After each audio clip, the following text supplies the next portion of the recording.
It's mock draft season, which means it is collab season. And I got my boy Wasted Talent. Hey, how you doing, my friend?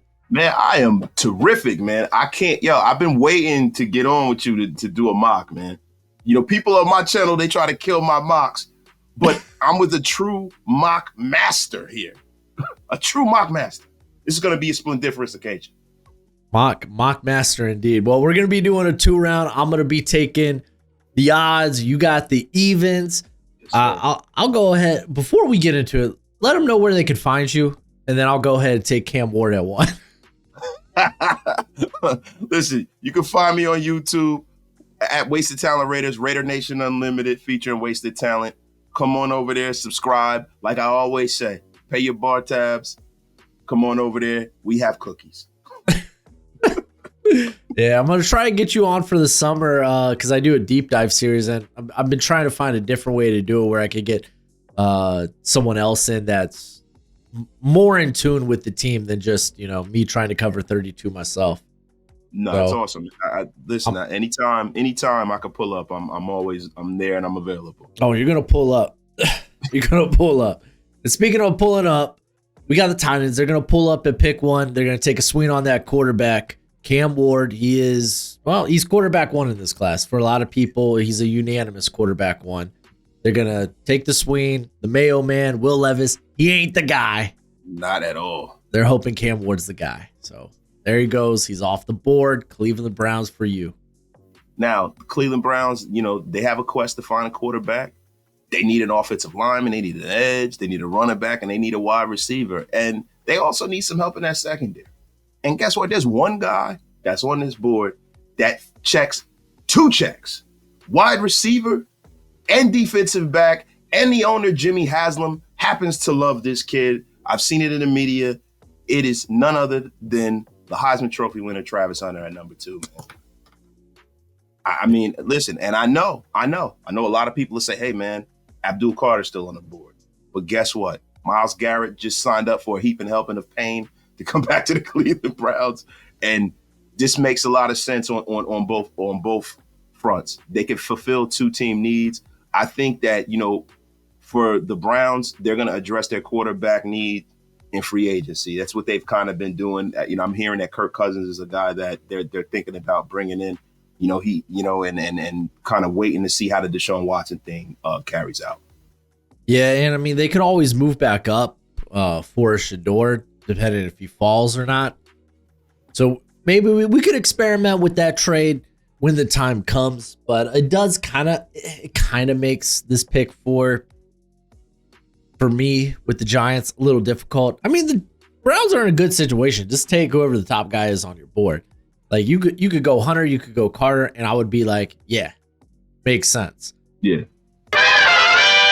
Before we talk more prospects, gotta give a shout out to our friends over at Underdog Fantasy. If you download the app and sign up using promo code BROSHMO, they will match your first deposit up to $1,000 dues. It's the best place to play weekly best ball, or my favorite, higher or lower on player stats. Baseball season's back, so hey, you want to get on that action, or maybe basketball. Well, they do all kinds of sports, maybe esports if you follow that. But it's a fun way to play, and if you do sign up, don't forget, it's promo code BROSHMO. But as always, please play responsibly and play within your means. For the Giants, not as much, because, I mean, you invested that first rounder in Kayvon Thibodeau. You traded for and paid Brian Burns. So you get Abdul Carter here, and it's like, okay, what are we doing? Like now we got the 3 highly invested edge players. So well, you really got 2, because Kayvon Thibodeau, since he's put on a weight, he's had some injury concerns. He has not played well and has not played up to his draft stature. And I live in the New York area, and the New York media is kind of on this kid. And if you look at the consensus for the New York media, and I know, people are probably saying, why are you bringing the media up? The media is a very big caveat in the New York area. The media makes and breaks a lot of what happens with these organizations, especially since Wellington Mara has passed on and John Mara and the Tisch family are involved, and they're running the show. Tisch family are movie people. the court of public opinion is the reason why Ben McAdoo got fired. It's the reason why Eli Manning got benched unjustly. And it's the reason why a lot of the moves that happened in New York happened. And the consensus has been either Abdul Carter or Shedeur Sanders. And Abdul Carter just makes sense, man. The New York Giants have always been a defensive football team.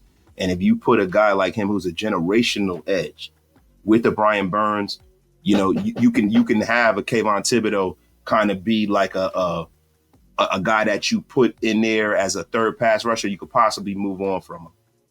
See, I that's where I was going with, because like you're right with media perception's like such a huge thing for these teams, and if you could keep that good perception, then well, that front office can keep their job. And with Kayvon Thibodeau, you're gonna have to decide: are you gonna slap the 5th-year option on him, eventually have to pay him, and you grab Carter, you can just be like, okay, well, we don't need to do that anymore. So I agree with that. I 100% agree with that, and that's where I was gonna go with the pick, which kind of for me, I think makes the Patriots pick very interesting, because no longer a very luxurious like trade down spot with Carter and Hunter off the board. Yeah. And if you look at what they did last year, they went out there, they located the quarterback. You have a Mike Vrabel coming in, defensive head coach. They spent big in defense in this offseason. They took the middle linebacker from the Raiders. You know, they took a lot of players from around the league, and they invested big in free agency in their defense.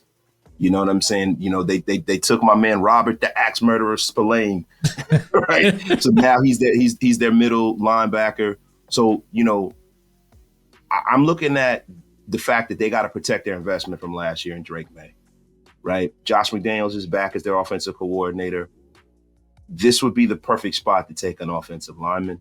And there are a lot of people that say Armin Mimbu, you know, he was a freaking, you know, NFL combine warrior this year. He's one of those guys that made that jump based off of what happened at the combine. But that is not how decisions are made in the National Football League for teams like the New England Patriots. Teams like the New England Patriots look at tape, they look at history, and they look at guys like Will Campbell to protect their young quarterback. Now, a lot of people might say, hey, man, Will Campbell has short arms.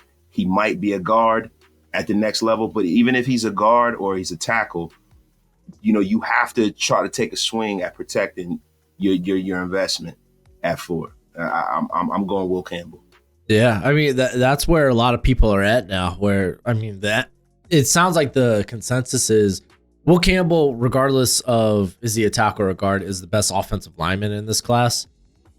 And yeah, you got to invest in Drake May by getting him protection, whether he's left tackle or left guard. I mean, fun fact: Patriots need both. I can tell I'm a Dolphins fan, but pick 5 for me is a bit easy. I love Mason Graham.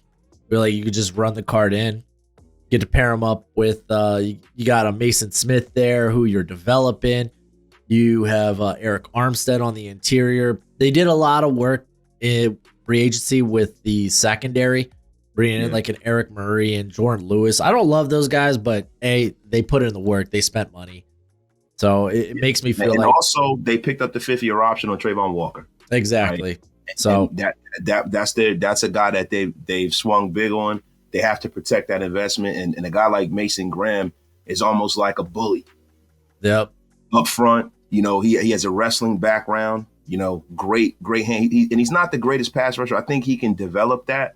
But he is a guy that will definitely get their athletic edge free and take up blocks. And I think that, you know, if one thing that helps their quarterback to try to make the whole Trevor Lawrence thing work is getting him the football back.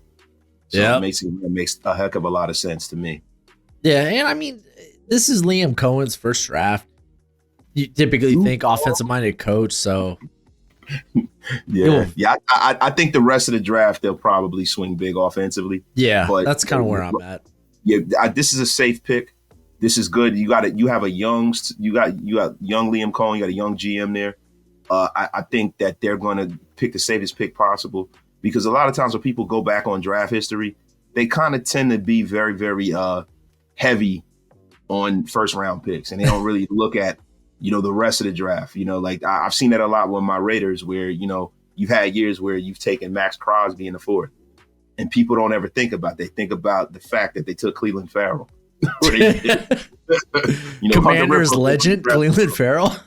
Yeah, Cleveland high stakes Farrell was great. Yeah, and you bring up the GM, which is like a big point because this is the former, he was like a former assistant over for the Rams. And what did they do? They secured that offensive line. Or defensive line. They liked having a deep defensive line. I mean, Braden Fisk, second rounder. Jared Verse was a first rounder. Kobe Turner was a third rounder. Byron Young, third rounder. So they invested in the first 3 rounds along that defensive line. Yes, they did. Just connecting dots. Yes, sir. You got the Raiders. Tell me what they're going to do. Oh. Woo. I've been waiting, baby. Styling and profiling. But I'm going to be honest with you, man. A lot of people say, hey, Pete Carroll, when you look at his history, we brought in Pete Carroll, the 73-year-old, the oldest coach in the history of the National Football League. But this is a guy who was a first ballot Hall of Fame coach. He's won at every level. He's won in college. He's always won in the National Football. Even when he was with the Jets and the Patriots, he was able to concoct a winning record for all of these teams, right? Then you have John Spytek from the Tampa Bay Buccaneers and his connection to our own minority owner, but number one in your heart at quarterback, Tom Brady. They're all on the same sheet of music. Now, some people would say, hey, Tom Brady gave what was kind of the first NIL deal to Shedeur Sanders. Tom Brady has a great relationship with him and all of these things. I'm going to go all the way around the world just to land at running back. Now, the Raiders had one of the worst rushing attacks in the National Football League last year. And last year, the Raiders took BPA at 13. Nobody thought Brock Bowers would be available. And if you look at our running room, we got your boy, Raheem Mostert, who, you got speed. He's got speed, but he's a little long in the tooth. You got Sincere McCormick. You have Dylan Labe, 2 unproven guys. I think Ashton Jeanty would be the pick here. He's another superstar. He's a guy that can turn that rushing attack around. And to me, he's looking like a generational prospect, even in a running back heavy draft. Yeah, no, he's nasty, man. I freaking love him. Yeah, and like you said, even in a running back heavy draft, I always find the Raiders pick so fascinating because, well, now that you've like departed from Jack Jones, you look at that cornerback room and it's like, ugh, I don't know if we really like what's going on there, but 6 feels too high for anyone that's not named Travis Hunter that can play corner, Yeah, and not for nothing. If you're talking about Will Johnson, right? I do love Will Johnson. If you're talking about Will Johnson and you're talking about a guy in 2023, I could see Will Johnson going 6. Jahdae Barron is a guy that's, I mean, nice player. Don't get me wrong, but I don't see the Raiders swinging big on a guy that's a project. And then our corner room isn't as bad as people think. You know what I mean? Jacorian Bennett took some strides last year. DeCameron Richardson's that big physical corner, good cover guy. He doesn't really intercept the ball a lot, but he fits right in line with the kind of defensive backs that Pete Carroll like. You know what I mean? He's a guy that may transition later in his career to safety, but I think that Pete Carroll is going to try to develop that guy. And also, listen, in the second and third round, there's a lot of value. That's what kind of draft we're dealing with here. We don't have a lot of top-end talent in this draft, but we have a lot of talent in this draft. A lot of people don't think so, but I do. Yeah, no, I tend to agree with that. It's not top-heavy, but you get to the second or third round, it's pretty meaty. Especially when we're talking like the defensive line, so it just makes it a very girthy class, I suppose. Wow. Well, I gotta pause you here, bro. I know this is your channel. You gotta pause. You gotta chill. That's like one of my favorite words. And whenever I'm talking like the trenches, I'm pulling out girthy, dude. Girthy, whoa. Hefty, meaty. Easy, Broshmo. You like the NFL draft. Matter of fact, you love the NFL draft, which means you're going to love my draft guide. If you want to know every player your team drafts or even signs as an undrafted free agent, then this is for you. My draft guide updates every day, and you'll be able to see those updates in real time as I add new evals and player backgrounds. It'll have analytics from this year and last year. It'll have the pro day and combine numbers. It'll even have my notes from the senior and shrine bowl. It's a one-time purchase of $30 via PayPal, Venmo, or the Cash App. You can check out the pinned comment or the description if you want to follow those links. And when you do purchase it, please be sure to include your email because it is a Google spreadsheet. So I'm going to require your email. Don't make me hunt it down because I will hunt you down. I will find you and I'll make sure you get your money's worth. Anywho, thanks for supporting the channel. Speaking of meaty, I got the New York Jets. My favorite pick here for the Jets. It's Armand Membu, complete the offensive line.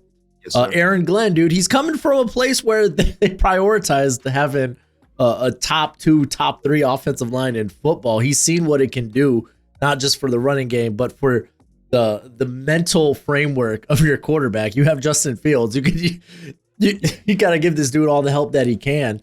And I think Membu, at least on paper, completes that offensive line for him. Yeah. So like for me, you keep him on the right side too. I think that's kind of huge. Well, it's the thing, right? So the Jets have invested pretty big in their offensive line over the last few years, right? You have Elijah Vera Tucker, and they moved on from Mekhi Becton, but they thought he was going to be their linchpin at left tackle. And you got Shedeur last year. Fashanu from Penn State. And when you look at a guy like Armin Membu, he is the kind of guy that you bring in because at the very minimum, the athletic archetype is there for him. You know what I mean? Even if, when you start talking about technique, things like that, he has a higher ceiling than Will Campbell from an athletic standpoint, but he has time to adapt in the National Football League. He's 21 years old, and I'm telling you right now, he has all the makings of a linchpin at right tackle. I tend to agree with you. I think that you have to protect Justin Fields. I think the mistake that organizations make are not protecting running quarterbacks.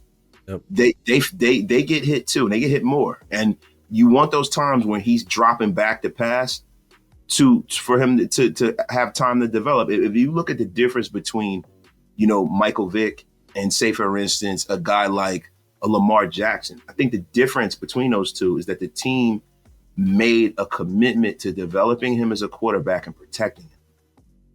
The Ravens have always protected Lamar Jackson, so where he kind of can run when it's beneficial to him and not having to run all the time and run for his life. I think that's the mistake teams make with dual threat quarterbacks, and I think the Jets will be smart to go with this pick.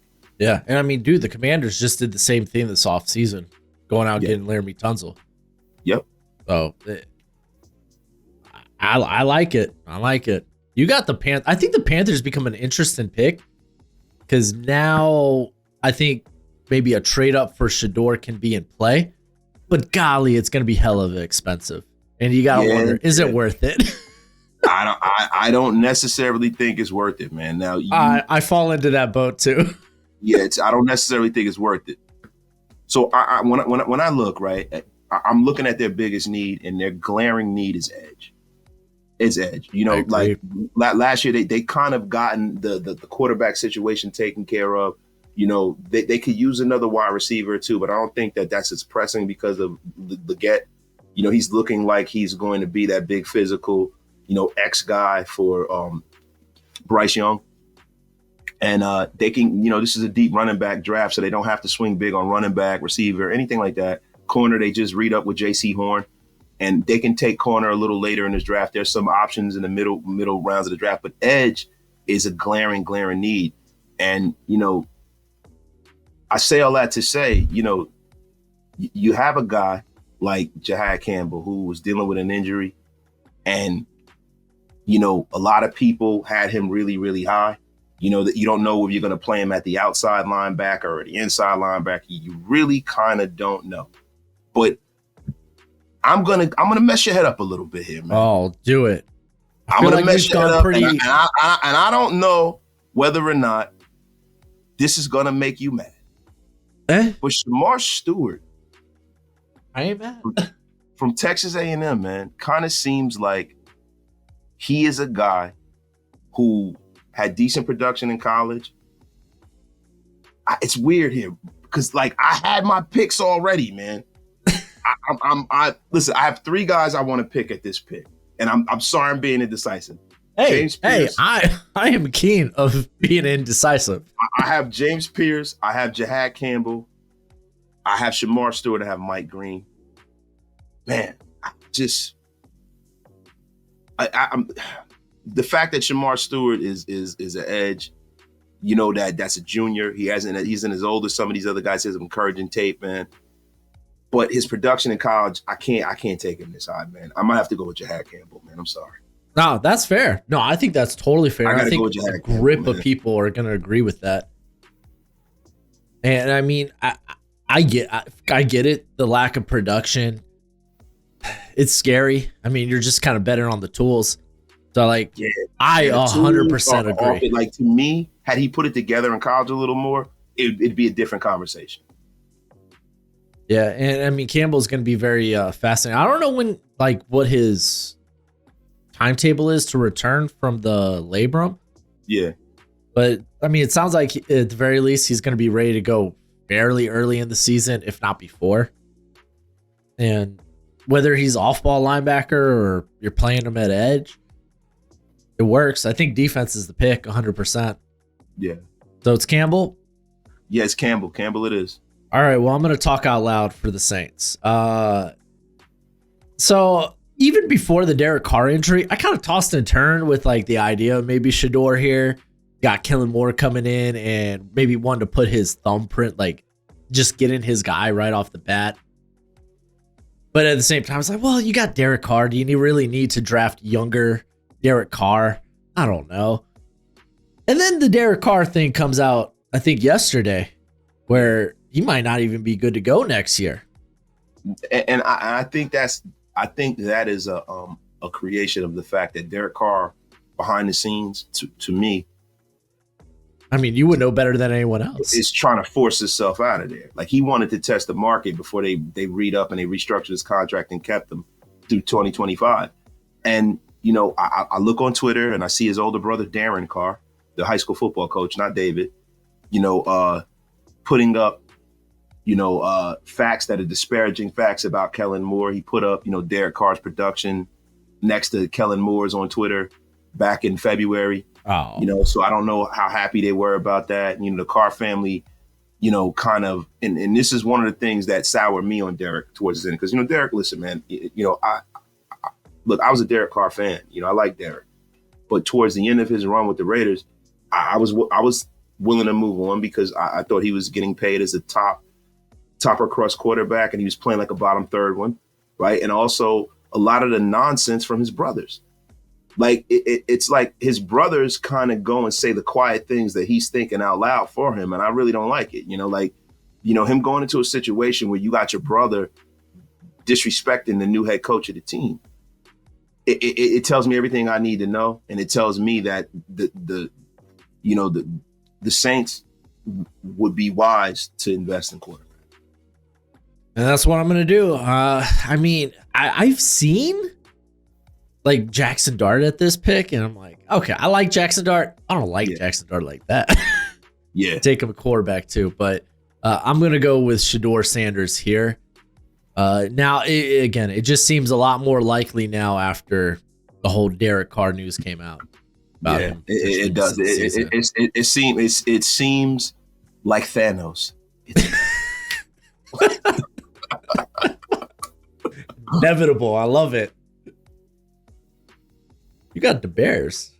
Man, the Bears, you know, went out in this free agent, you know, period. And they went out there and they really swung big on offensive line. They want to make sure that they protect their young quarterback. You know, they have a generational guy under center. You know, some people will say he's a generational guy. You know, I think the verdict is still out on him. Most people will say the offensive line is a place where the Bears would probably need to swing, right? But being that the 2 top guys are off the board at this point, you're going to probably have to transition and go best player available, right? So, you know, to me, their next need would be defensive line. But then some of the other defensive linemen that the Bears might have wanted to address and bring in are off the board. And then I look and I say, hey, man, they just drafted a quarterback and they lost one of their big targets last year in Keelan Allen. They're not bringing him back. And I'm thinking, man, this would be a great spot to take Ted McMillan. Ooh. And listen, before I was thinking, I don't know. But now I'm thinking, man, you got a Pac-10 guy, Arizona, big body wide receiver, can be that X for Caleb Williams. They have a decent wide receiver room, but I can see this being that Ryan Poles kind of pick, man. Man, that's what do you think? Fascinating. They got Rome Odunze. They still got DJ Moore, but in an NFL that runs 3 wide receivers out there consistently, you're gonna need a third guy. You think Zacchaeus is that guy? Probably not. Getting Tet would be an interesting addition there, certainly. And I mean, you're in a place where it's like you're picking in the top 10. Just take who the top guy is on your board. For me, that would be Ted McMillan. Yeah, I think it would be a BPA spot, and this is the thing. Rome Odunze, there's been some kind of like little rumblings from his dad, kind of complaining and things of that nature. I don't know if the Rome Odunze thing with Caleb Williams is working out so great.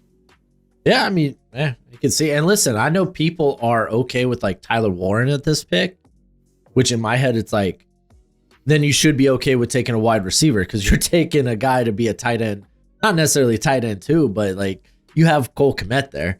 You're going to play both on the field. If you're cool with playing like 12 personnel, then grabbing another wide receiver with this pick, you should be okay with playing 11 personnel, which is what most of the NFL throws out there. You see, you're talking me out of my pick, Broshmo. How? You're talking me out of it. I'm trying to justify it. You know what? You justified it, but you're talking because, like, I was thinking Tyler Warren, and I'm going to be real. I was thinking Tyler Warren. But Cole Kmet and Tyler Warren, I don't know whether they're going to be willing to run 12 personnel out there like that. I mean, shoot. Y'all did it last year. Y'all just put hours in the slot. Called it a day. Yeah, and the thing is, Tyler Warren is that kind of a tight end. You could put him in the slot. He's a do-it-all kind of a guy. You could put him wherever. Apparently, he could score touchdowns under center. Bro, am I allowed? Am I allowed? You are allowed. I haven't clicked a button. You can do whatever you want. You know what? Tyler Warren, man. I'm sorry, man. I'm sorry. I am sorry. This is why I wait to click the button. Yes. Ladies and gentlemen, I have been indecisive and it will not happen again. Tyler Warren, like your life depended on it. It just say that, and we're gonna get to the second round. That's where all the indecisiveness comes out. Oh man, the board fell. I think the Niners are in a good spot. I see a lot of people, a lot of draft analysts go corner for the Niners, and I'm sitting here like, yo, bro, their trenches are not in a good spot right now. Like Robert Saleh's got to be like walking into that room like, where did everybody go? I left. It was a house party here. There was so much depth. Where are my guys, especially along that defensive line? Like, so for me, I'm kind of like tossing and turning. Do I take one of the edges here that I think could be a good fit, or do I take a defensive interior? And I'm just consulting my board one more time. I think this is where I'm going to swing on someone I'm personally pretty high on. I got to see him down at the Senior Bowl. I've been pretty high on him throughout the whole process. I just love the sheer upside of Walter Nolan. Yeah, I love Walter Nolan. Yeah, if you could talk me into Derek Harmon here, you could talk me into Kenneth Grant. For me, I think Walter Nolan has the higher ceiling. He might be the less polish of the three.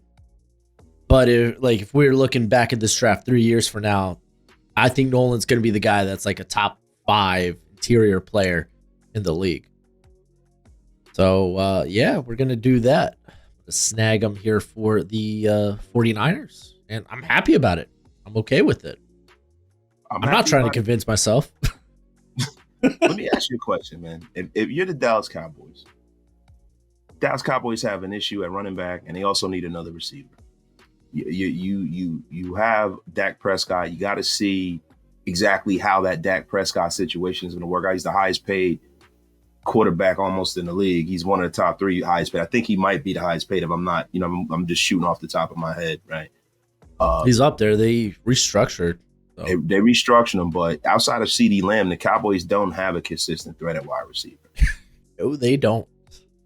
Now, you have Ted McMillan there, and he's looking like the consensus guy. That, a lot of people have him as the top 10 guy in the draft board, but, you would probably want a guy that could stretch the field a little more. And there's a kid that tore the combine up. Every year there is a draft day surprise. Somebody goes a little higher than people think. Matthew Golden from Texas is a guy that, the Dallas Cowboys, he's right there down the street at the University of Texas. Man, he beats press coverage great, his impressive footwork, and he has after the catch ability that is off the charts, man, and kick return prowess. What do you think about him being the jelly to the peanut butter of CeeDee Lamb? Well, I'm allergic to peanut butter, so he's all jam, right? All jam. I really like Golden a lot. I think he's probably the most nuanced receiver in this class when it comes to route run. I didn't think he was that fast. I was shocked. They said he ran a 4.29, and I didn't. It doesn't look. There's some players that on film look a lot faster than they do when they're running the underwear Olympics at the combine, right? But what do you think, man? I mean, do you think that the Cowboys brass and Jerry Jones would look at nuance, or you think they can pass on a prospect like Ted McMillan? I feel like Jerry wouldn't mind. He likes stuff like this, keeping the Texas boy in Texas, because Golden he went to high school in Houston. He went to college at Houston, moved over to the Longhorns after that. So keeping the Texas boy in Texas, that might be something.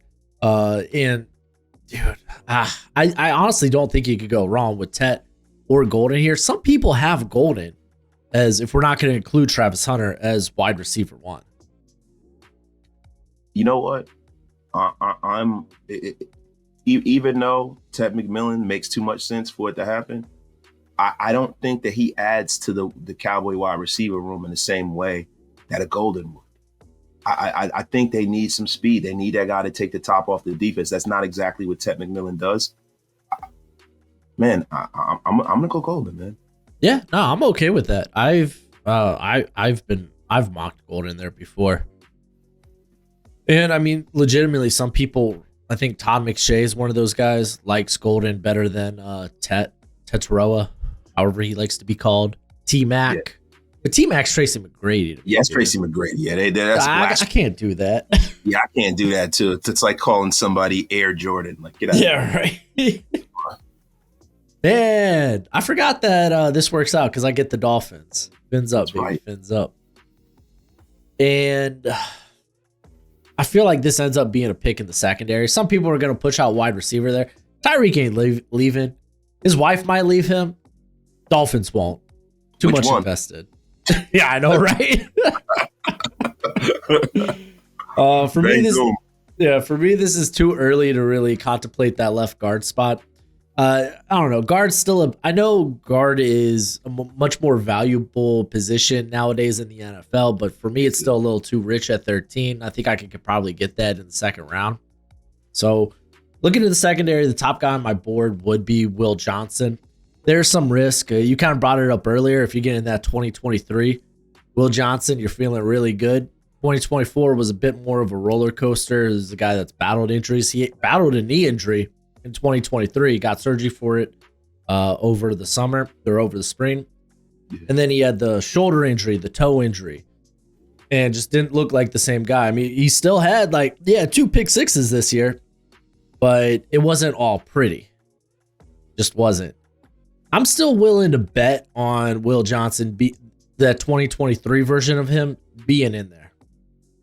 I think it'd be a good fit for our boy Anthony Weaver. He wants to have that Mike McDonald defense, quarters, rely on coverage. So, yeah, I'm going to do it. I'm going to take my boy, Will Johnson. Yeah, it's crazy. We're at the Colts now, and I think one of their biggest needs, which is crazy, is tight end. But I don't think there's a tight end that's currently on the board that you can justify taking in the first round this high, right? In the mid, this is in the middle of the draft. This is premium real estate, right? And they also have a young quarterback in Anthony Richardson or Daniel Jones. If this is going to be a true QB competition that you're going to want to protect. And look, Chris Ballard has always been a guy that has done really, really well with drafting and protecting his quarterbacks. But the second kind of need that the Colts have is that offensive line. They need new starters at guard and at tackle, right? And if you're talking about value, man, I'm gonna be real with you, man. The best guard in this draft to me is Tyler Booker out of Alabama, right? Now, some people will say, hey man, wasted, that's a crazy pick. That's a crazy pick. I don't agree. I believe you got Quentin Nelson there. You got to protect. And like you said, guard is a premium position in the National Football League. I think you'd get more value out of taking a guard in this position. Tyler Booker is a heavy-handed guy who can elevate a team's run game, man. And I love his approach, and I love the fact that he comes from a big school down in Alabama, SEC. He's battle tested, and this is kind of a Chris Ballard kind of a pick. Yeah, and trying to supplement that run game, you're paying Jonathan Taylor. Might as well get him some blocks. I mean, a lot of people think Tyler Booker could sneak into that top 20 just off of like leadership. Talk about the work ethic. There's a lot of teams that love him from a character standpoint. And if he has some athletic limitations, I don't think it's nearly as bad as his test in it like alluded to. Because I didn't necessarily feel that. I mean, sure, I think he's more probably of a gap like scheme guy, which that kind of works with the Colts. They run a lot of gap and inside zone. But I mean, I think he's right up there with like Gray's. I'm a big Gray Zabel guy. Me too. I think Zabel's more your wide zone, outside zone, moves extremely well. But if you're playing more of a gap heavy system, then Tyler Booker's going to be your cup of tea. So if you're willing to take like a Gray Zabel, because I would have considered Gray Zabel at 13 for the Dolphins, then you should probably also be willing to consider Tyler Booker. Yeah, I just think that, with Gray Zabel is like a jack of all trades. You can move them all up and down the line. Yeah, you can. But the thing with Tyler Booker, I think he's a guard by trade, and I think that the Colts with a quarterback, two running quarterbacks, right? I think guard would kind of be where you will want to go. And I think they can get some value later in the draft and maybe pick up another tackle. Yeah. And I kind of alluded to guard it's starting to become more of a premium position. We've seen that the last couple of years in free agency. These guards are getting paid. The run game is back in fashion. So I think the draft is going to replicate that. Now, I know a lot of people have him ranked. I have Tyler Booker ranked like 16th on my big board. Oh, where do I have Booker? I think I have him he's at 32. Yeah. But I also have Zabel. I have him ranked a little high. I liked Booker. I had Booker because he's a guard by trade. He's not one of those guys you're going to move all around and like Gray Zabel. I kind of don't like the jack of all trade prospects at the National Football League level. I kind of like those guys where you kind of know where you can slot them in at. Yeah, that's just how I view it. Sometimes that's my last crazy pick. For the rest, I'm probably going to be pretty boilerplate. I mean, sometimes those jack of all trades, especially with the NFL when it comes to defense, they get to the NFL and teams just don't know what to do with them. Yeah. Like we've seen that with Jeremy Chin's whole stay with the Panthers. Isaiah Simmons, supposed to be a jack of all trades, couldn't figure out what Jeremy Chin, we're going to figure out what to do with him with the Raiders. Yeah, I feel like, the Commanders laid out the blueprint. So just rinse and repeat. Another guy, Hassan Reddick, he was playing off-ball linebacker for a hot minute before they were like, just go tear it off the edge. And, this is what you were all along. So the NFL just doesn't do a good job with these tweener esque types. And it's not to say tweener with the offensive line, but not knowing if he's a center or a guard, being a former tackle. Like, I get it. Yeah. I'm going edge 100%, by the way, for the Falcons. You have to. That's their number one need, man. No, that's one of the teams that I can see them possibly even trying to move up or whatever to get an edge. If there's a run on edges in the real draft. Yeah. So the two guys I would be between here, you have Jalen Walker, who's very interesting. I think I don't know if he's gonna test out like a private workout for teams. I don't know if we're gonna get numbers on him. You can make a case, okay, if you focus this dude on the edge, give him a year to develop, you could be talking about someone you should have spent like a top 10 pick on. Some people are there with him. I'm not quite. Maybe you could play him off ball, but I think he's an edge move like in the NFL. I love Mike Green in this draft. I know he's got like the character concerns. I've done the best that I could to look into it. Like when it comes to, he had a high school report for, I don't know if I could say this on YouTube, SA, sexual assault, whatever. It's not whatever, of course, but however I may say it on YouTube. But no, it's big. Yeah, I heard from what I read, it was a stalking incident. Could have been a kid caught up in his feels. It was dealt by the high school. Squashed it. He goes to Virginia, and he had a no nonsense clause in his, I guess, his contract or recruitment deal, whatever. And it was an anonymous source. There's like a little to no context. Like I always reference the Virginia Pilot. They did an article on this, and it was like an anonymous source. He had the no nonsense clause. He wasn't questioned about it, and they were just like, "Hey, this came up.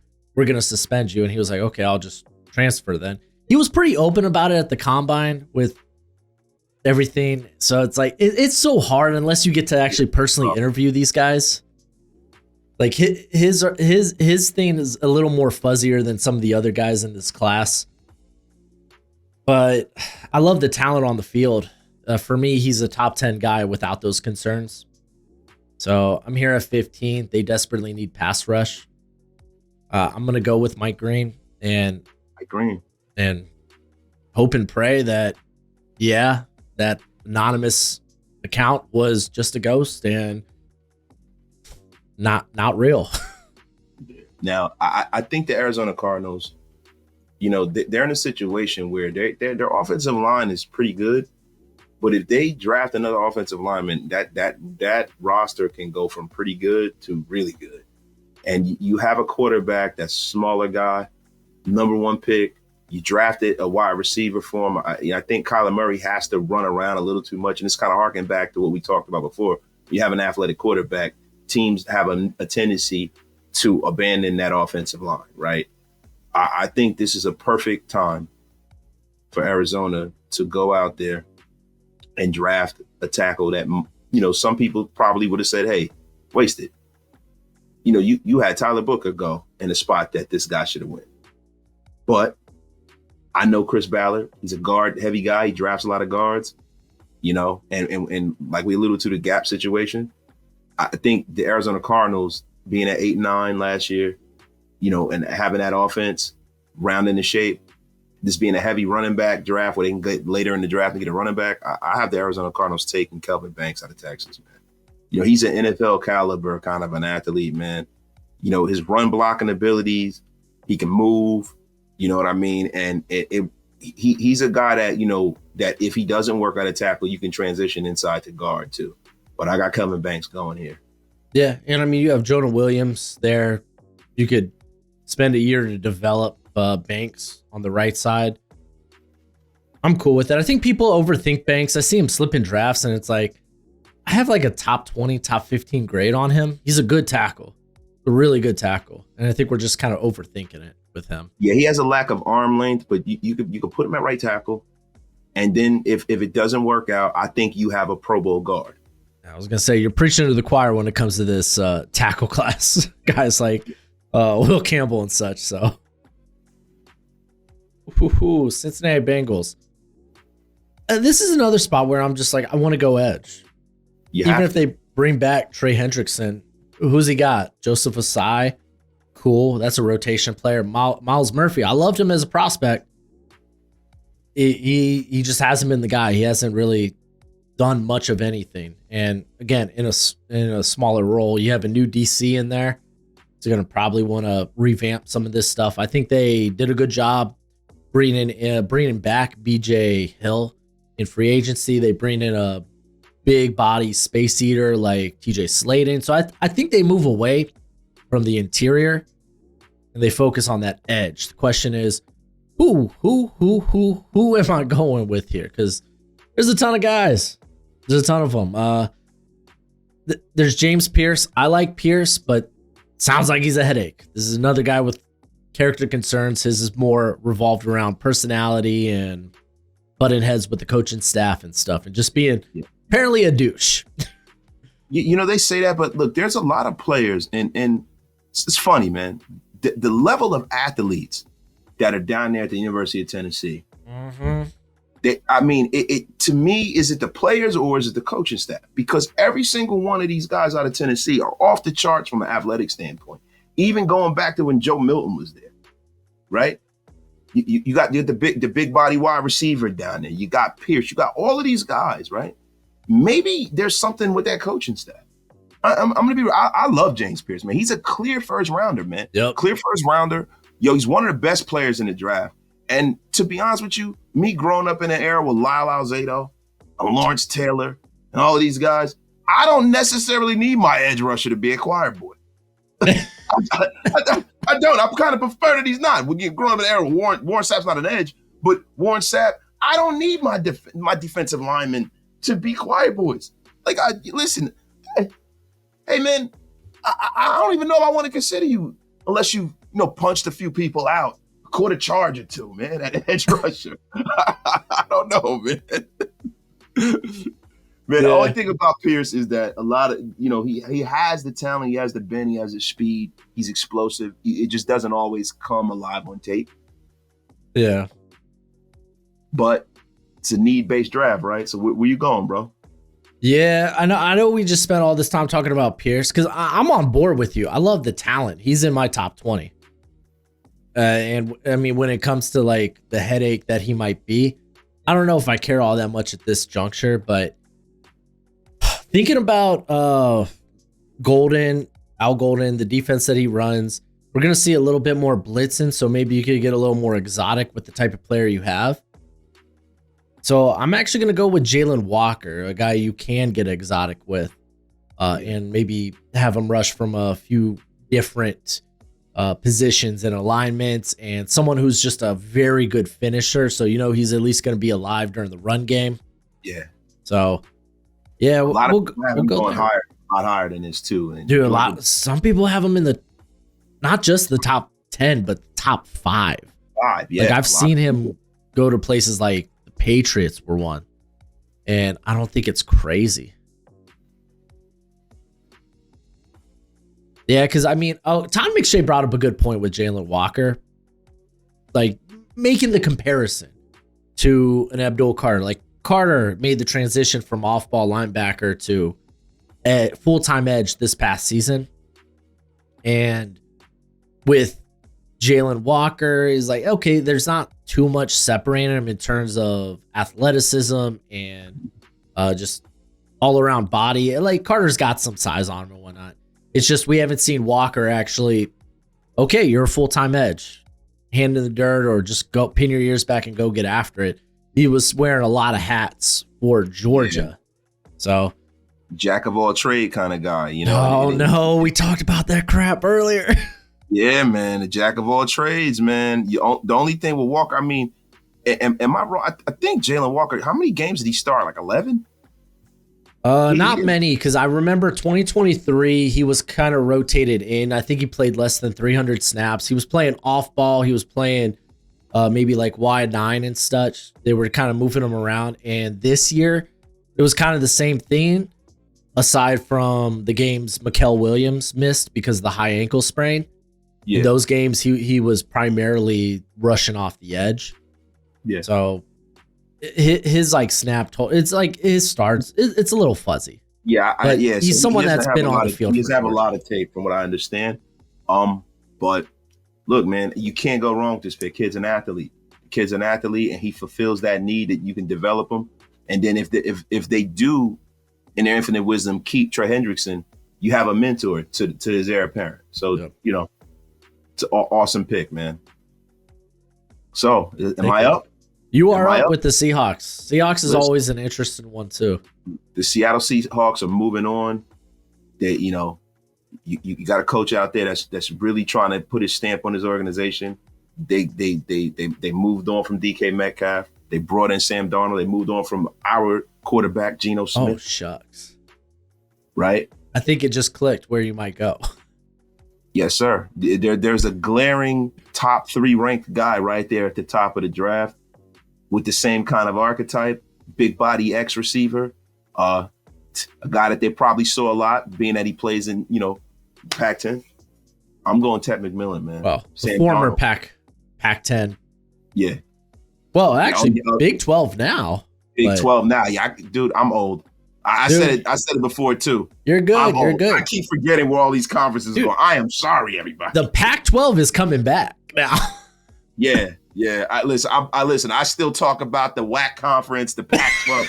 Look, I love the WAC. I'm old, guys. I'm sorry. Old man wasted, screwed up again with the conferences. I can't keep up anymore. Hey, dude, with conference realignment, I don't blame you. I can't. Look, man, sometimes I start talking about Conference USA and all this other nonsense, man. I remember the Big East. That's back when the Hurricanes were good. That's right. When you guys destroy everybody, it was you guys in Seattle. I'm not Seattle, Syracuse. Yep. Basketball conference. Tech and Pittsburgh. Yeah, back when Larry Fitzgerald was nuts. Oh, man. Nick. I thought the West Virginia, right? Was West Virginia in the Big East at one time? They were in the Big East. Yeah, Big East with Pat White and all of them were there, right? Yeah, that's a long time. Your boy Pat White. What you know about Pat, a running quarterback? Him and Steve Sladen were nuts. Yeah, and Rich Rod is back in West Virginia. Oh, wow. Yeah. Wow. Man. Their running attack's going to be insane. Dude, so, everything's a circle, dude. Circle, it just full circle. But we do all of that to say Ted McMillan. He can step right into the shoes of DK Metcalf. He's not the exact kind of player that he is. He's not as strong as DK Metcalf. But, man, you got to go there and you got to support your big free agent acquisition. You get him a big body wide receiver to throw that football up to. Ooh, Tampa Bay Buccaneers. This one could be a bit interesting. I think it's firmly defense. The question is, where do you want to go? They could, with the safety still on the board, Malachi Starks for me is pretty interesting. Yeah. We've had a little bit of a run on edge players, so part of me feels like I want to get in on that it's a deep edge class. It's not going to dry up, but I want to get on some of the high-end talent. I think I'm between two of the edge players here. You got Shamar Stewart, who's just stupid toolsy. They love their guys that are fast. Yeah, Diaby absolutely flies. Ooh, but then you have Donovan Azaraku, who's just smooth as hell. And I hear out in the ethos that he might go a lot higher than where people have him. Well, yeah, he's a man. He's a good kid. He's a man. He's a man. He's one of those guys that if you put that card in for Donovan Azaraku, man, you're not gonna have to worry about him getting into off the field stuff. He's a leader. You know what I mean? I can definitely see him going a lot higher than people think. Yeah, and I think that's going to be the pick here. I'm going to value the production over the tools, and that's not to say Azaraku doesn't have those tools. His agility scores were absolutely nuts. So I'm going to take that production there for the Buccaneers. You got to, even though he's not the biggest guy in the world, and but he has that good length and quickness, man. And listen, those guys that are 6'2" with 34-inch arms just blow my mind. Yeah, man. Yeah. I mean, listen, this is an AFC West pick. I'm an AFC West aficionado. And if you look at the Denver Broncos, their biggest need, their most glaring need is running back. Now, this is a premier running back draft. I think this is one of the best running back drafts I've seen in the last 8 years. Like for real, from top to bottom. There are a lot of guys, there are a lot of people that people will say that can be in the top 3 spots. But I think after Genty, the Broncos are going to have to match the Raiders, and they're going to have to hold serve, and they're going to have to draft a running back to support their young quarterback. And I think the guy is Amarion Hampton at this pick, man. And Amarion Hampton has some vision issues, to me when I watch his tape. But Amarion Hampton is the most, just right out the pack, physically gifted guy darn near in the draft. I mean, the guy looks like, he's been playing in the National Football League since he was a freshman. The guy, he's an impressive guy, man. And listen, he catch the football too, and that goes a long way in the Sean Payton offense, man. Yeah, I agree with you with the vision, dude. I feel like it's inconsistent. There's times where he sees it well, and then there's times where he's just running into the back of his offensive line. Yeah, but having a coach like a Sean Payton, he can kind of try to, and I don't know, because it's hard to kind of compare people to superstar players, right? But maybe they can try to use him in that Alvin Kamara kind of way, even though Hampton's a more punishing running back, right? Yeah, but he's also a great receiver. Yeah, I was just gonna say that. Yeah, he surprisingly has a pretty good upside. I think he had like over 300 some receiving yards, which is kind of golden for a running back. All right, Pittsburgh Steelers. I don't want to draft for the Steelers. Oh yes, you do. You love it. Oh, I don't. I know what they want. I know they want Derek Harmon in the worst way. That's who they want with this pick. In my head, I don't think like with the safeties on the board. Then again, they got what, Mika Fitzpatrick, former Dolphins. The guy that you guys drafted. Hey, whatever, dude. It is what it is. Just one more failed thing the Dolphins do. On top of not re-signing picks we actually hit on by Robert Hunt, by Christian Wilkins, by Javon Holland. All we do, we draft well, and then we don't sign those guys. Whatever, dude. I don't care about the Dolphins. It is what it is. They can't hurt me. Johnny Barron's interesting here. Yeah. Could work inside and out.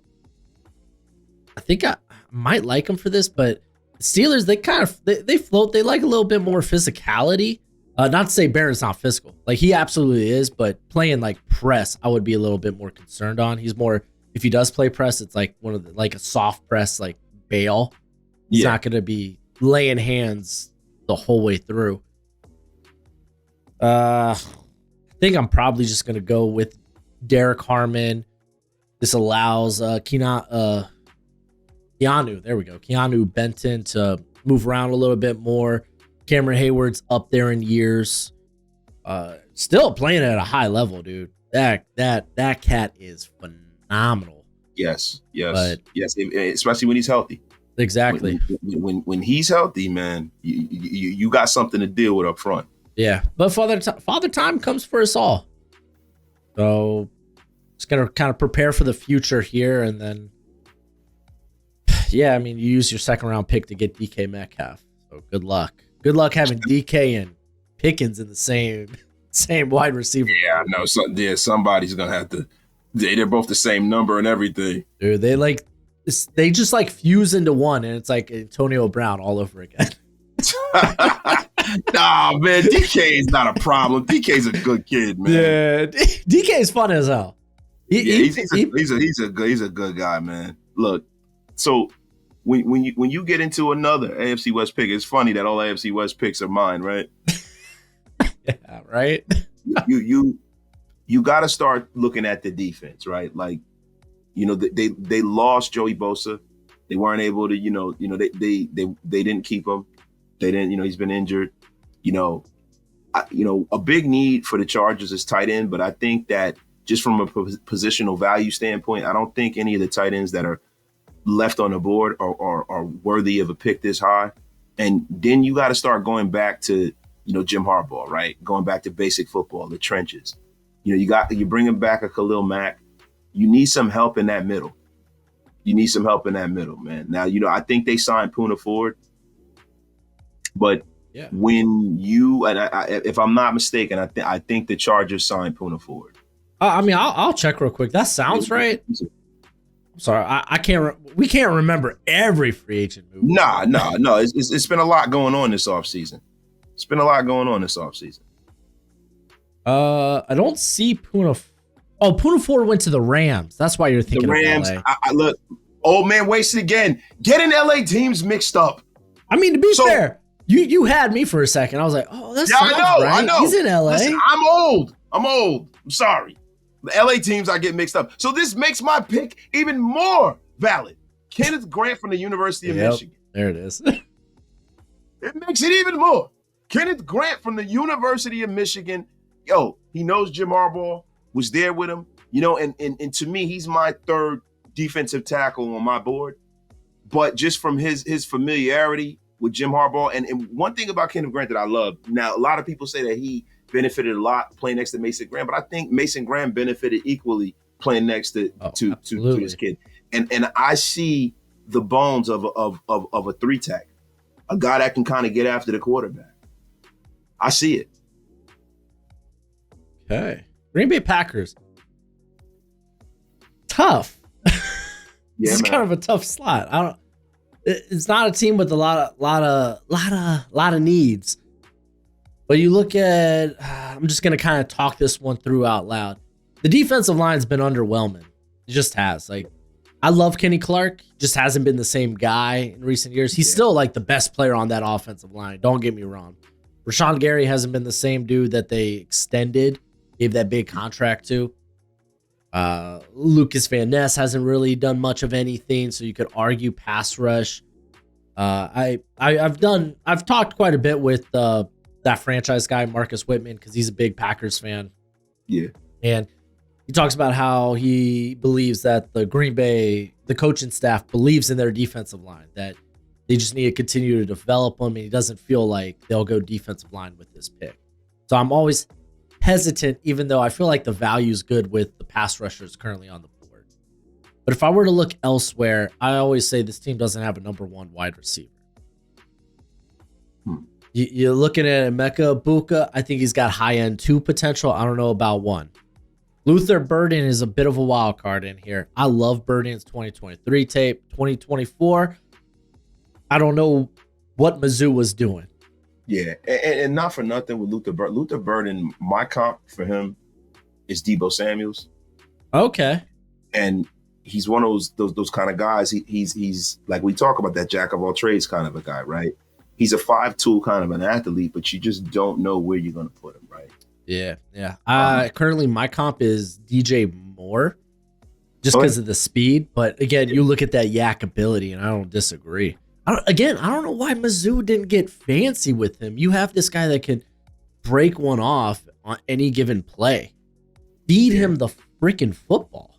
Bro, I mean, I look at Luther Burden, like, you ever see that meme of the Bugatti under the carport in that little tiny house? That's how I look at Luther Burden. But, you know, I got to push this idea towards you, bro. I think that the Packers are in huge need of a cornerback, man. Because I agree. You don't know that Jair Alexander is going to be long for that roster, man. See, I wouldn't mind doing Barron here, but at the same time, I feel like they're so small already in the cornerback room. Add in like a Nate Hobbs. They already have Jair. So you're adding another guy with limited length. That's my only pause with that, because I love Barron. I have him inside my top 20, and I'd be all game for that. So, yeah, I mean, and not for nothing, I know the way the Raiders use Nate Hobbs and how he was successful with us. He was more like a will linebacker for us almost. Yeah, you know, we used him close to the line of scrimmage. You know, he wasn't in coverage as much.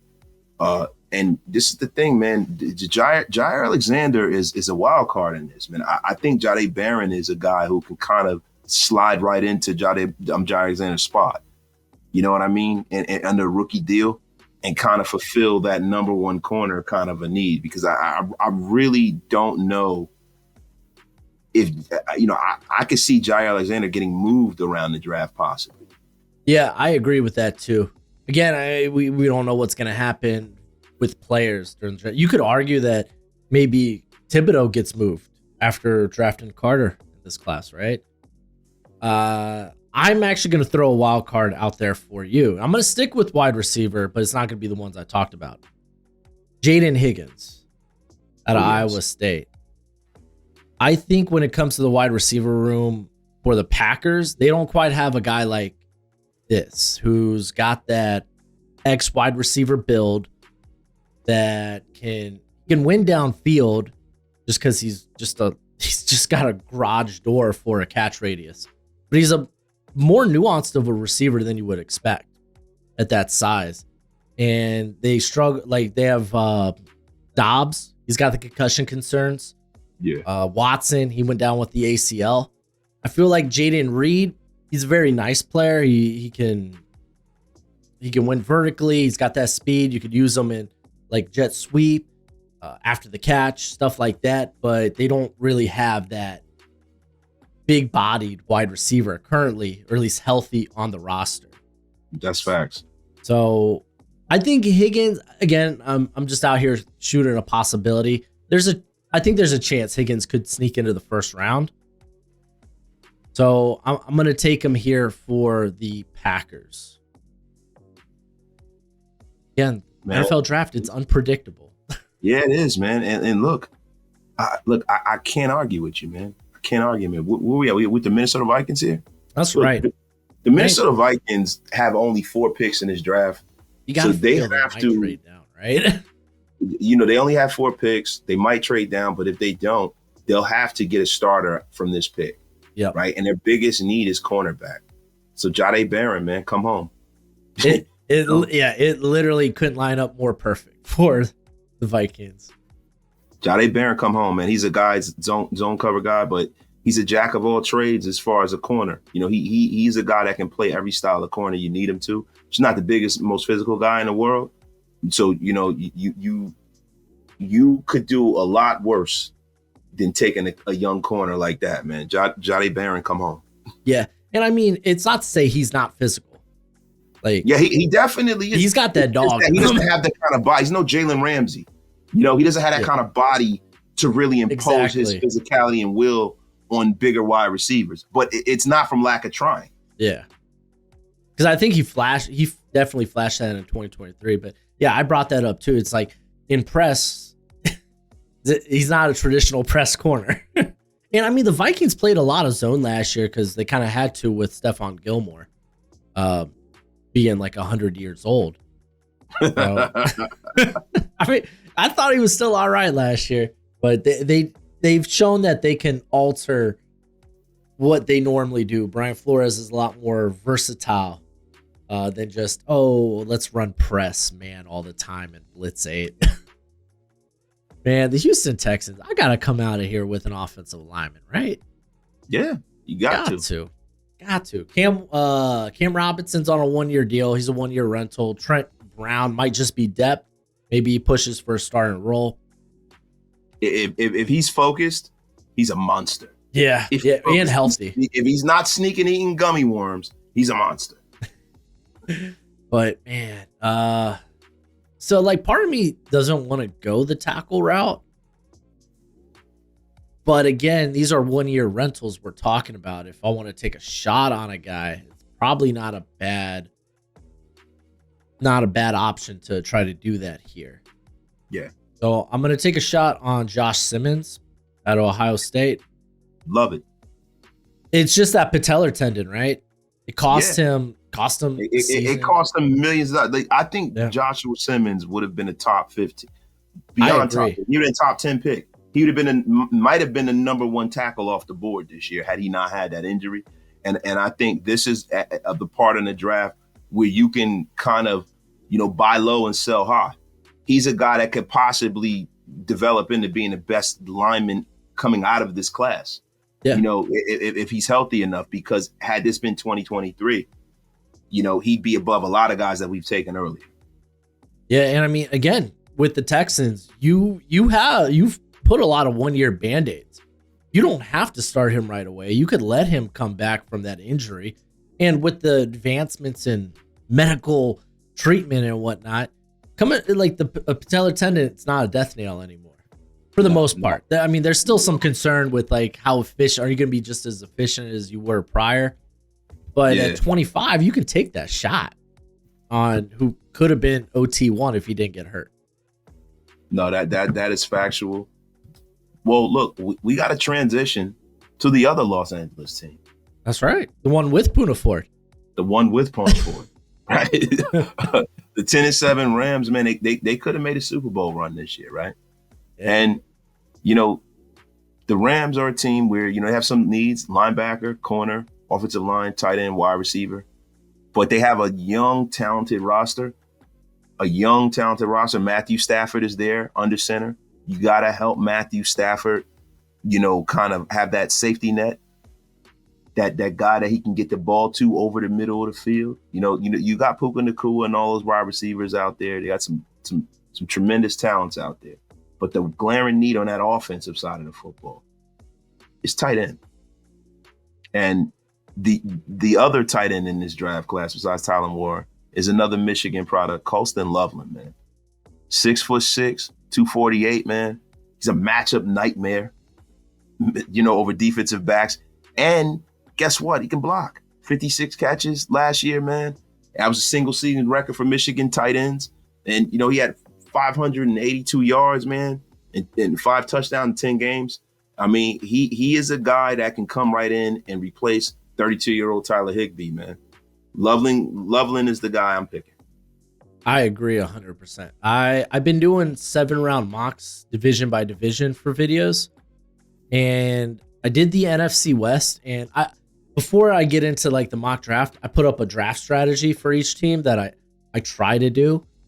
And my first point for the Rams is find a way to draft Colston Loveland. I just love it. Yeah. But I agree, man. I agree 100%. Baltimore Ravens, you could literally do whatever here. And I think the Ravens would be okay. They could trade up, they could trade down, and it would be a-okay. I think the board kind of felt really nice where I could take another edge, try to get that pass rush going, because it was a bit of a slow starter at the beginning of the year. I could look to safety, take the first safety off the board, and I think that's probably what I'm going to do, because the Ravens were a team that typically ran some 3 safety sets. Marlon Humphrey had to play a lot in the slot because, well, like Marcus Williams just hasn't been good since signing. Eddie Jackson wasn't that great. They got Ardarius Washington and Kyle Hamilton, but if you had like a Malachi Starks, you could literally place all 3 of those guys wherever. Yeah, because Kyle Hamilton, they use him all over the field. He doesn't necessarily stay at safety. Malachi Starks is a safety by trade. You can put him there and leave him there. That makes a whole heck of a lot of sense to me. That is a Raven-ass trade to me. Yeah, and I think he's got the versatility to move around as well. And this allows you to keep Wiggins and Humphrey on the outside. So, yep. Hey, I'm going to take the first safety off the board. Ravens going to Raven. Well, look, Troy Lions, terribly talented football team. They can go a multitude of different ways, but their biggest need to me is finding somebody to pair with Aiden Hutchinson off that edge. And Marcus Davenport hasn't really, he's done okay. He can't say. I'm not going to disrespect Marcus Davenport. And listen, Aiden Hutchinson has some injury concerns, but Marcus Davenport is heading into like his 8th or 9th year. I think it's 8th year, and they have yet to put a complete season together with those 2 guys. Yeah. I see this being the pick of James Pierce in the Motor City with a strong head coach, with some good veteran leadership on that team, with Aiden Hutchinson and all of those guys on that team, pairing James Pierce with Aiden Hutchinson, giving people fits in that NFC North. Right. I like that. Oh, yeah. No nonsense with Dan Campbell, man. No nonsense. Yeah, Dan Campbell will probably kick his ass if he messes up. All right, man. The Commanders, this kind of felt perfect that the edges fell to this team. They got Cleveland Farrell. Please stop. Boy, leave my man Clee alone, man. Come on, man. Once a Raider, always a Raider. You can't be the Clee disrespect will not be tolerated. Once a Raider, always a Raider. So I'm actually gonna go with I think he's got a higher floor, Mikael Williams, just because for one, I think he's one of the better run stuffing edge players in this class. And at the very least, you're gonna get a guy you can play on 3 downs just because he can stop the run effectively. He's got some pass rush tools. I think we got kind of robbed of seeing what he could do this year because he had the high ankle sprain and then he had to play through it. So it's a little murky how much of a step up he took in development. You love the tools of Stewart, but Williams is a better finisher, and I think Dan Quinn's going to value that a little bit more. No, I totally agree with you. Totally agree with you, man. And look, this is a crazy pick, man, because the Bills are one of the better teams in this league.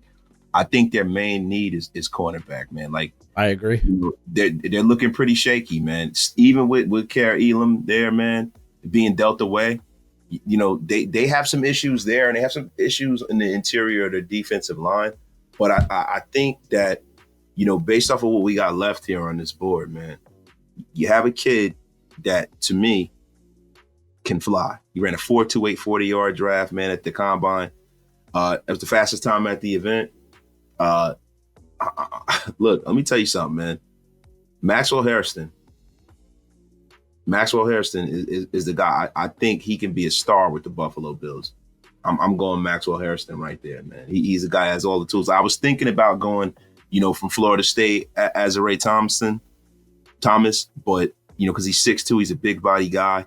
But I'm going to go with the speed. I think Buffalo's going to value that speed, Maxwell Hairston, man. Yeah. For me, Maxwell would be, for me, he's a first round talent. I agree. At the Senior Bowl, he looked the part. He might be a little undersized, but he plays gritty as hell.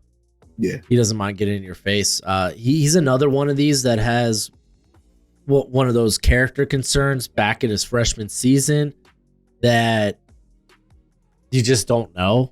And that's the only reason. It doesn't seem like anyone else is putting him further down on their board outside of maybe me, just because of that. I include him in that second tier of guys like Revel, Morrison, Amos. So it's this is the right spot where you consider him, in my opinion. And you could argue that he might have the safest floor because you got Revel coming off an ACL. Morrison, you don't know if those hips are good, and Amos is interesting, but I like the ball skills of Hairston.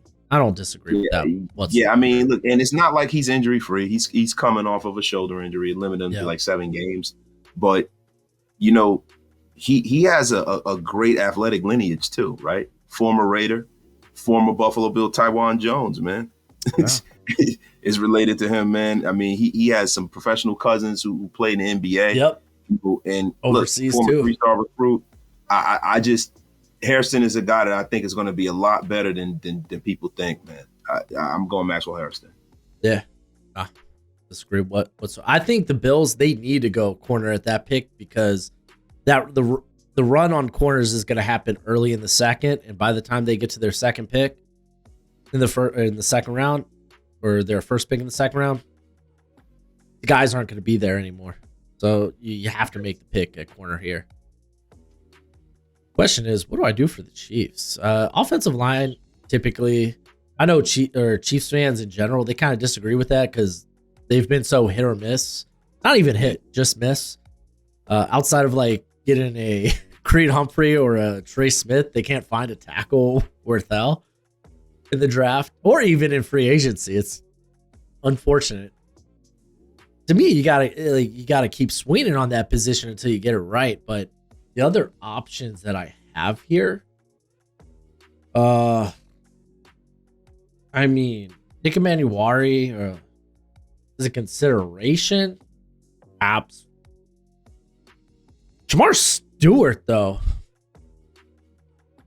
Oh, that gives me a tingle. Just put that type of athlete on the edge. You have Chris Jones who bounces around. Mike Dana ain't stopping me from taking this. They're pretty, if you think about it, they're pretty athletically limited when it comes to their edge players. Yeah. I love Karlaftis, but it's not like he's the most outstanding athlete in the world. I think I'm just gonna swing on the tools. Hey, I'm gonna go with Stewart. Going ahead.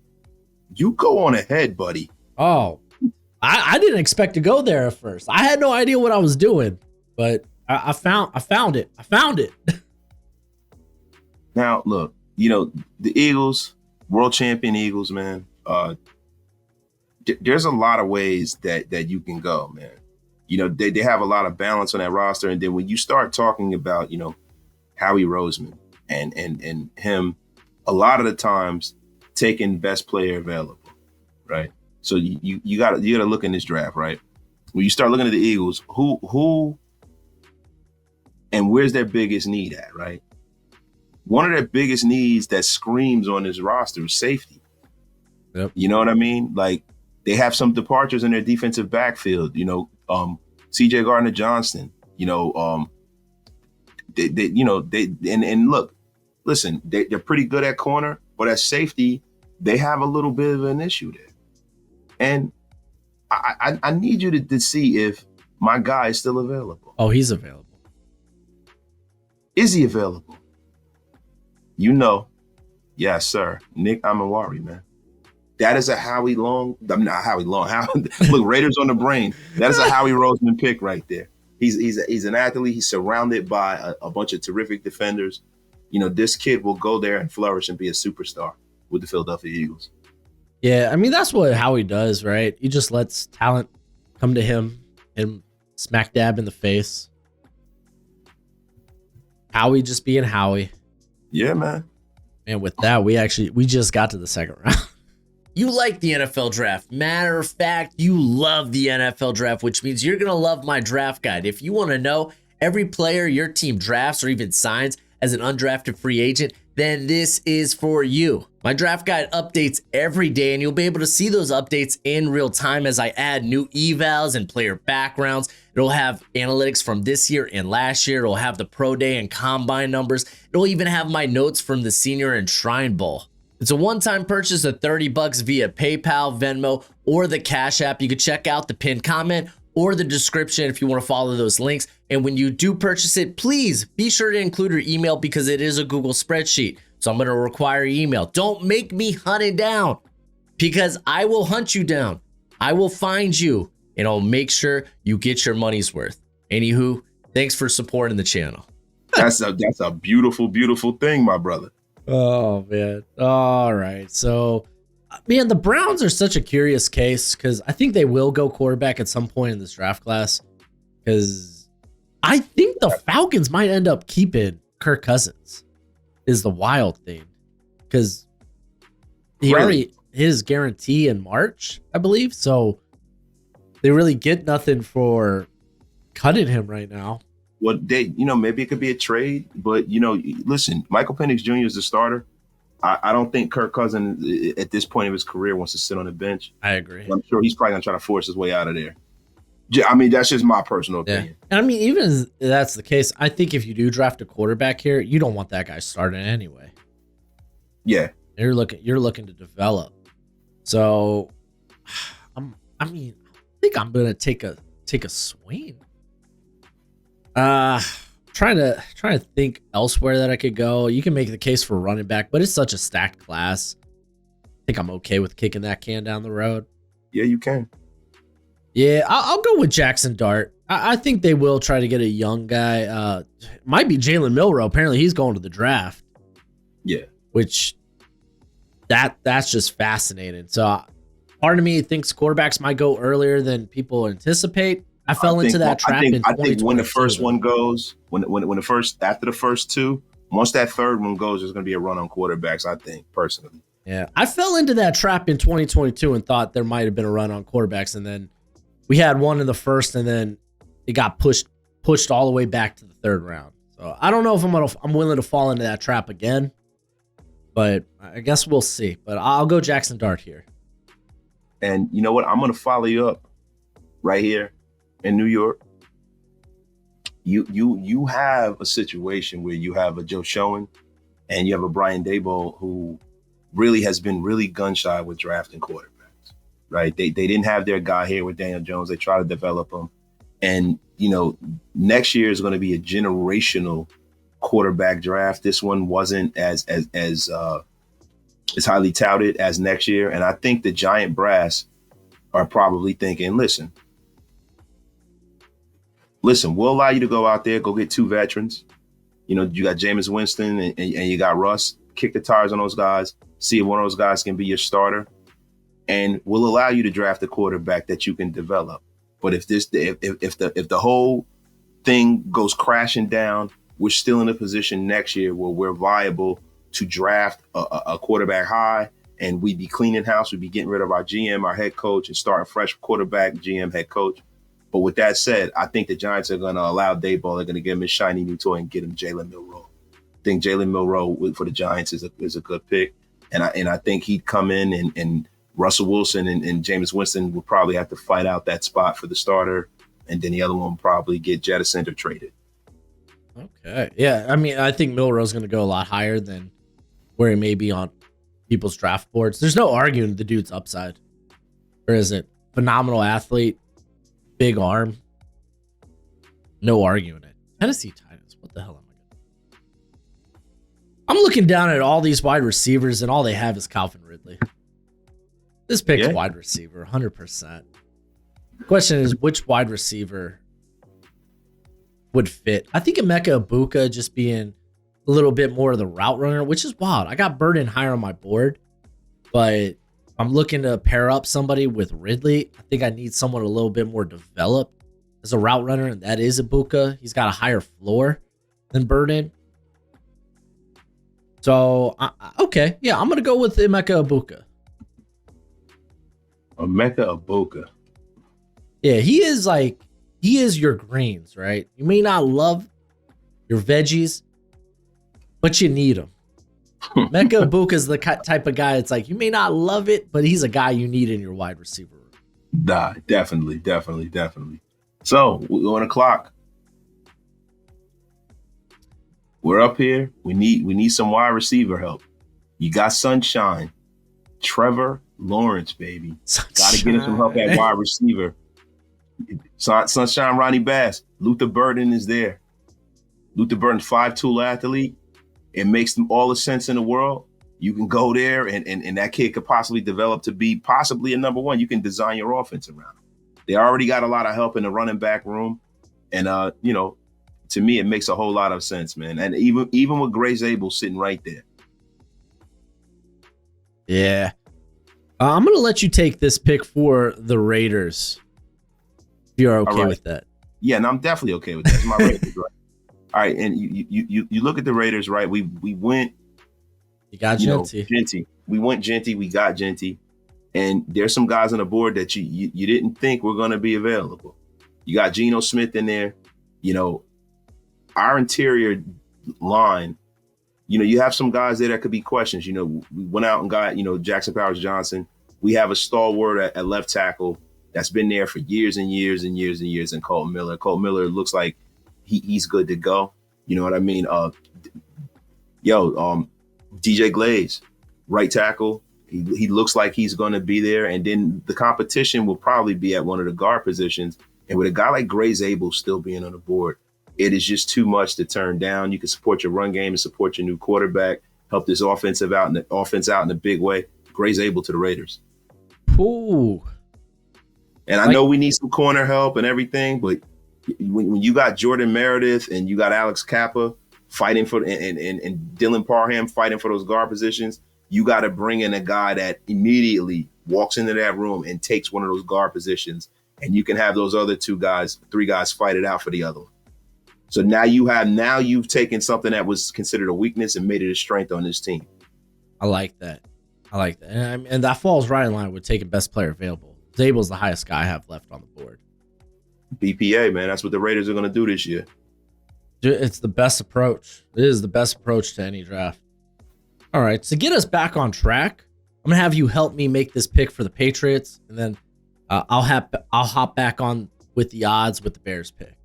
All right. Awesome, man. I mean, to me, when I look at the Patriots, man, you got a defensive head coach, right? We went out there, he in free agency, he went big on defense. We went with our first pick. We supported.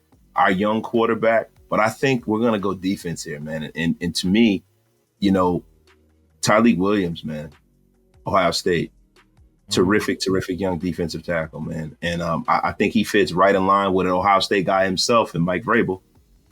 Gonna go get one of his guys, man. You know, I mean, what do you think? I don't mind that one bit because they moved Devon Gacho to the Saints this past year, traded him. Yeah. You have Christian Barmore, who you still have questions with the blood clots. So Yeah. I feel like that's why they went out and they got Milton Williams, just because you don't know with Barmore. Yeah, Christian Barmore's been a terrific Yeah. player over these years, man. Christian Barmore is definitely, I kind of wanted the Raiders to draft him, right? But, when you look at the most glaring needs for the New England Patriots, it's been offensive line and defensive line. They have to address the trenches on both sides of the ball. They address the trenches with their first pick, their second pick early. I see them addressing the trenches early on the other side of the trenches and the defensive side of the football with Williams. Yeah, I actually like that pick quite a bit because, like, Devon was kind of that run defender there for him. So who's going to fill in that hole? Guy like Tyleik Williams, the best run defender in this class. So thank you. That made picking for the Patriots a lot easier. So now we're back on track, man. We're here with the Chicago Bears. They took Tyler Warren in the first. It's kind of like I could do whatever the hell I want with this pick. It kind of feels that way. The question here for me is, like, what are they going to do with Braxton Jones? Do they move him during the draft? Because they got to choose if they're going to extend him or not this upcoming year. So a guy like Josh Connerly could make sense.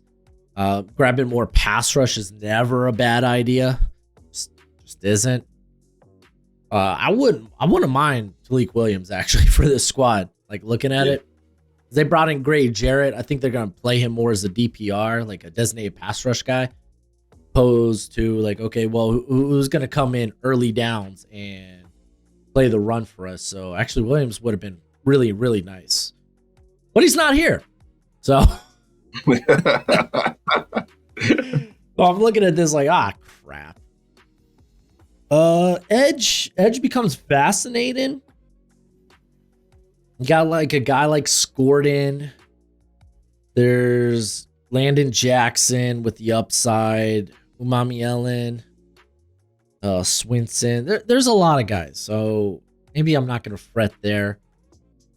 I don't know why, but like here on PFF, the Saints have running back as a need, which you can make a case behind Alvin Kamara. They could go running back, which makes me want to maybe take a running back here.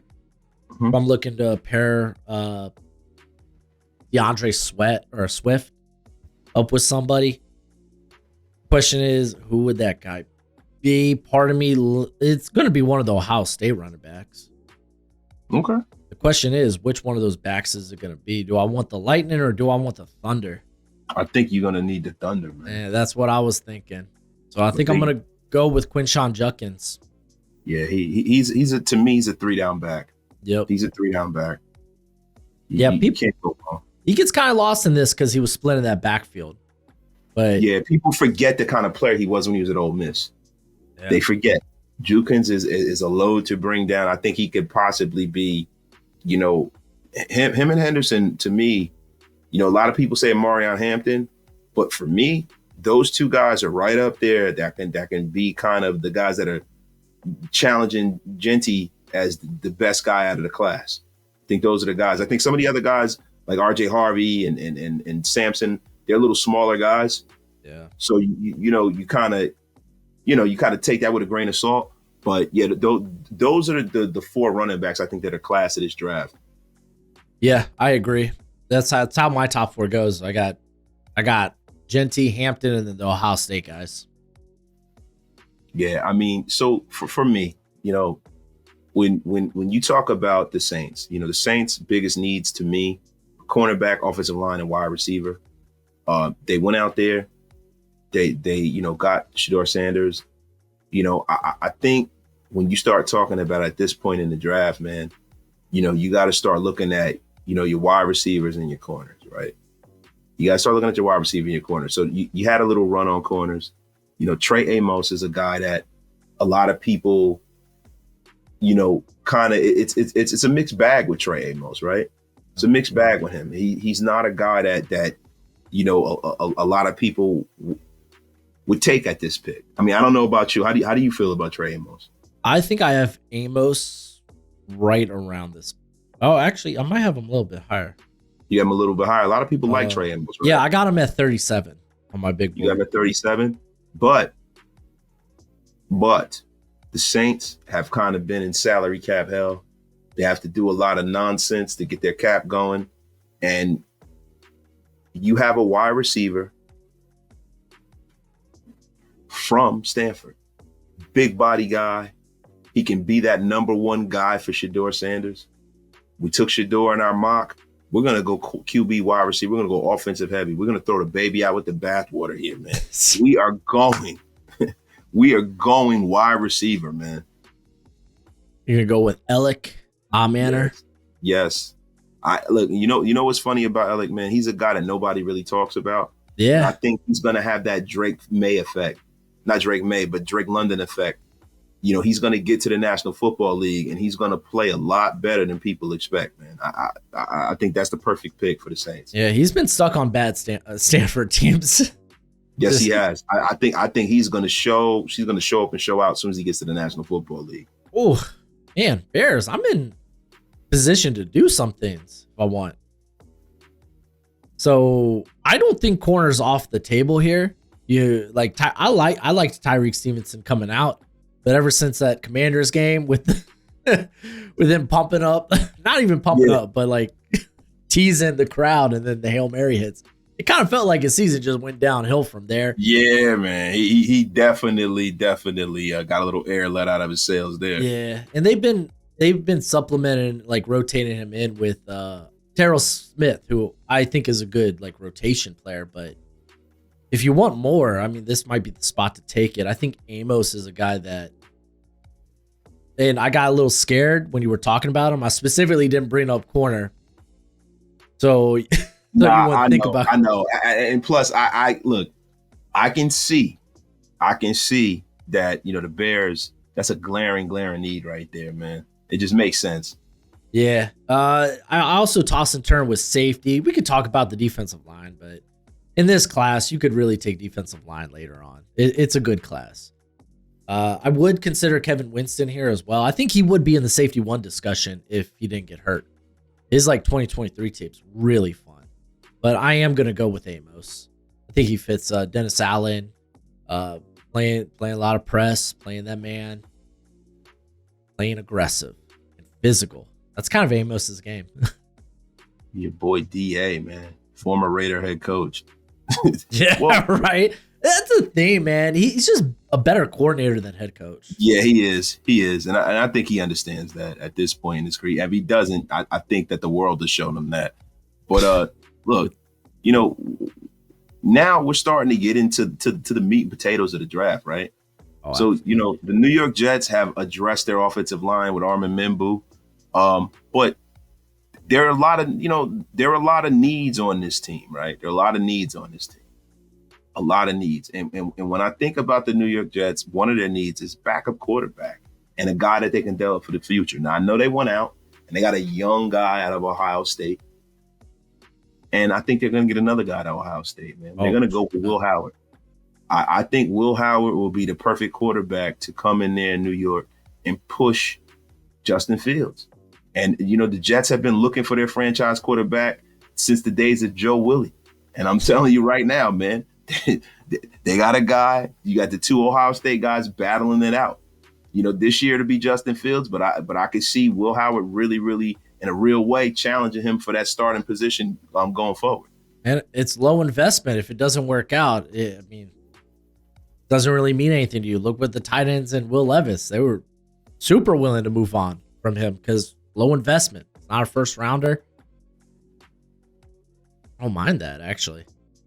Ooh, Niners. This board fell perfectly for the Niners. For a team that needs to address the trenches, I'm sitting here staring down Josh Connerly, who could sit under the learning tree of Trent Williams. I'm okay with it. I think Connerly probably goes in the first round. Sounds like he's starting to get some buzz. I have him like as a fringe first round player because there's certainly some development that needs to happen there, or just just keep adding to like his play strength. But this is wonderful value and it's just a wonderful spot. Keep addressing the trenches if you're the Niners. Make this a trench only draft. Yeah, man, and they can get back to the top of the crust. Now, when you talk about the Dallas Cowboys are in desperate need of a as Merrill Hodge would say, a factor back, a back that can get it done, a back that can catch the ball out of the backfield, can run, be explosive.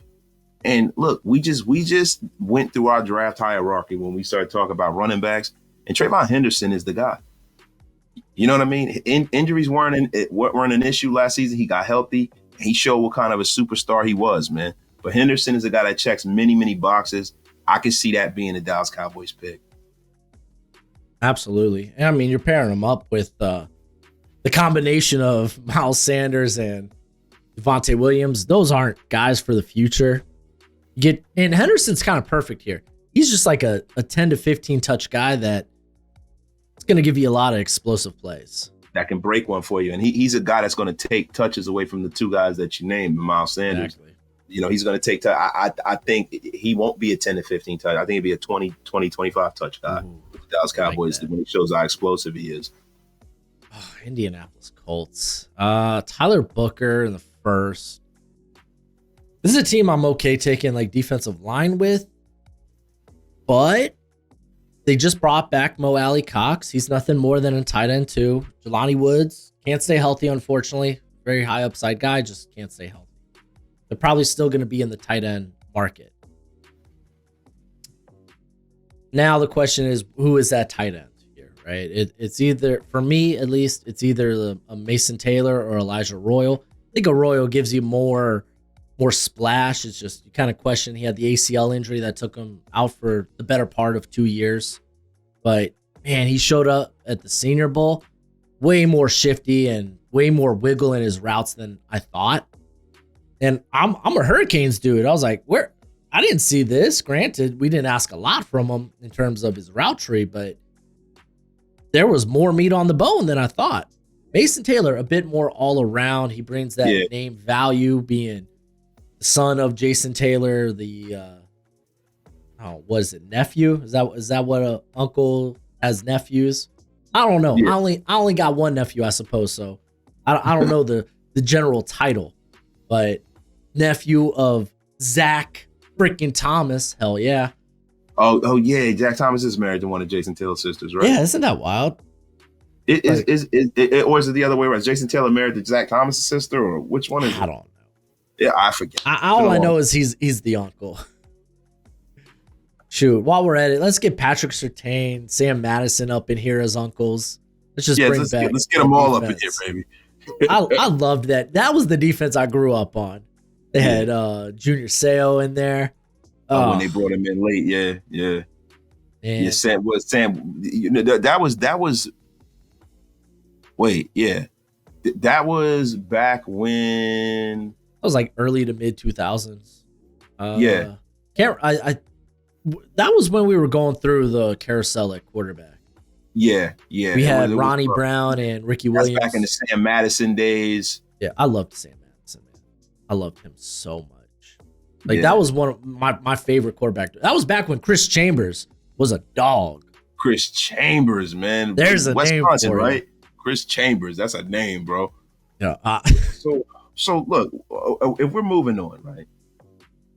You took your pick, right? I'm still deciding between the two. All right, I'm sorry. It's all good. I think I kind of talked myself into Mason Taylor. Yeah, you did. Now,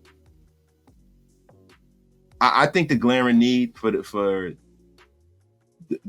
Atlanta Falcons is edge. Yeah, I took edge. I think it's edge, man. I mean, we took an edge, right? So now we can kind of move on from the edge, right? You know, you got a young quarterback. They got a decent line down there.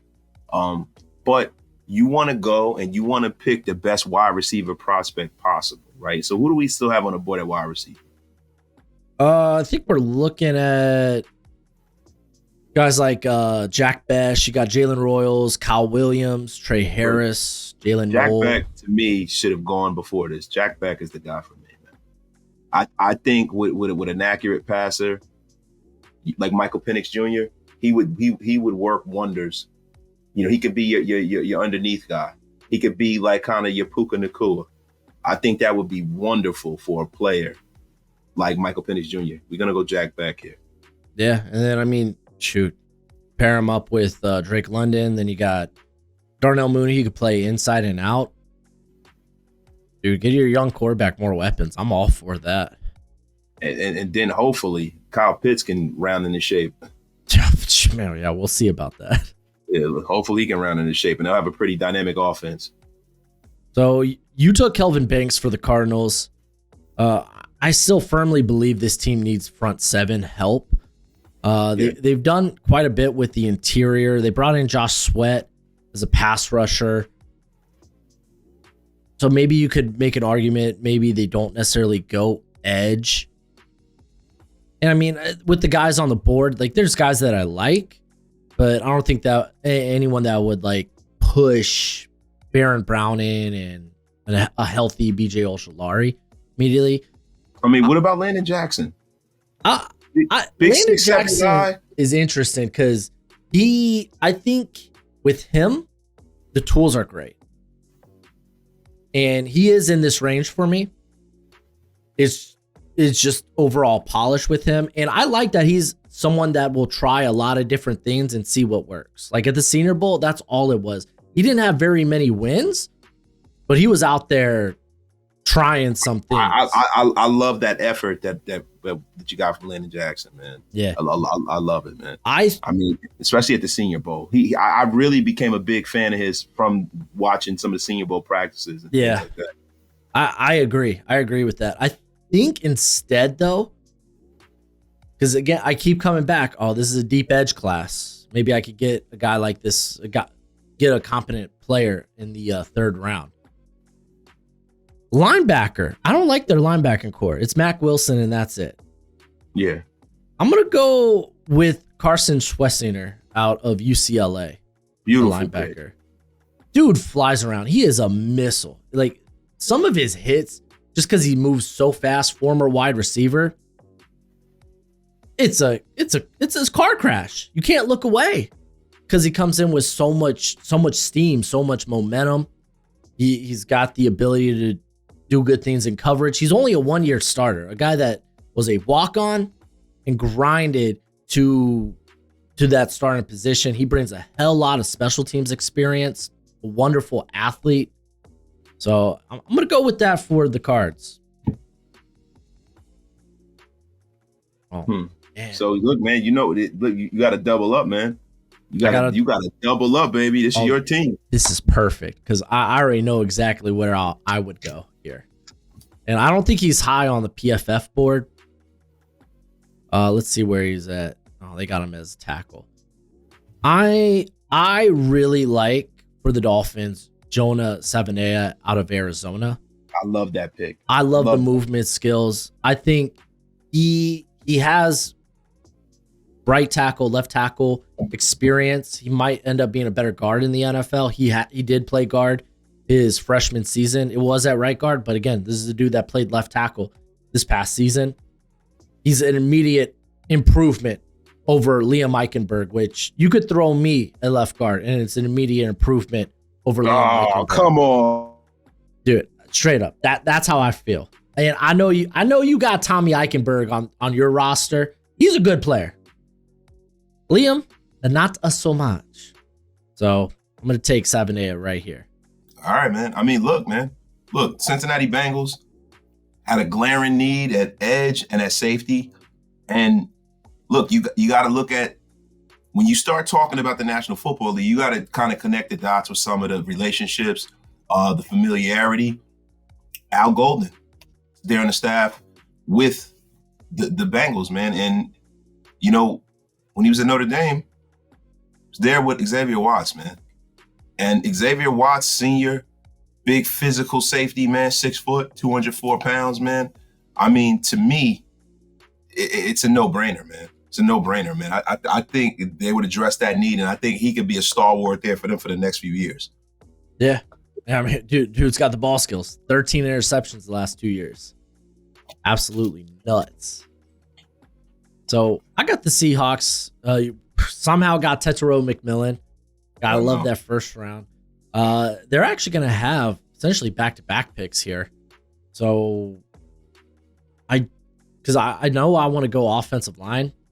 It's just we're in this weird point where it's like, do I want to take an offensive lineman with this pick? You know, and I could maybe go elsewhere. So, like, I don't mind pushing that to maybe pick 52. Pick 50, though.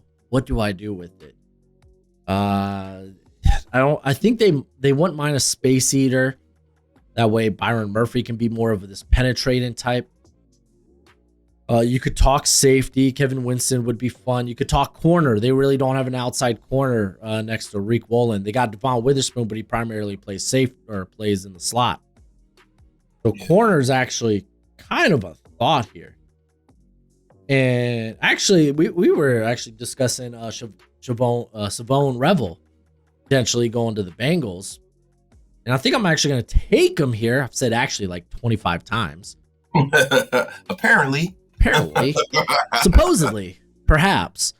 I'm going to go ahead and take Revel here for the Seattle Seahawks. Okay. And we'll look at guard center types at pick 52. Listen, that to me, it makes a whole heck of a lot of sense. Now, when you start talking about the Denver Broncos, right? The Denver Broncos are in a situation where they had to take their running back, right? They had to. Yeah. They had to, man, right? Took Amarion Hampton, addressed that in a big way.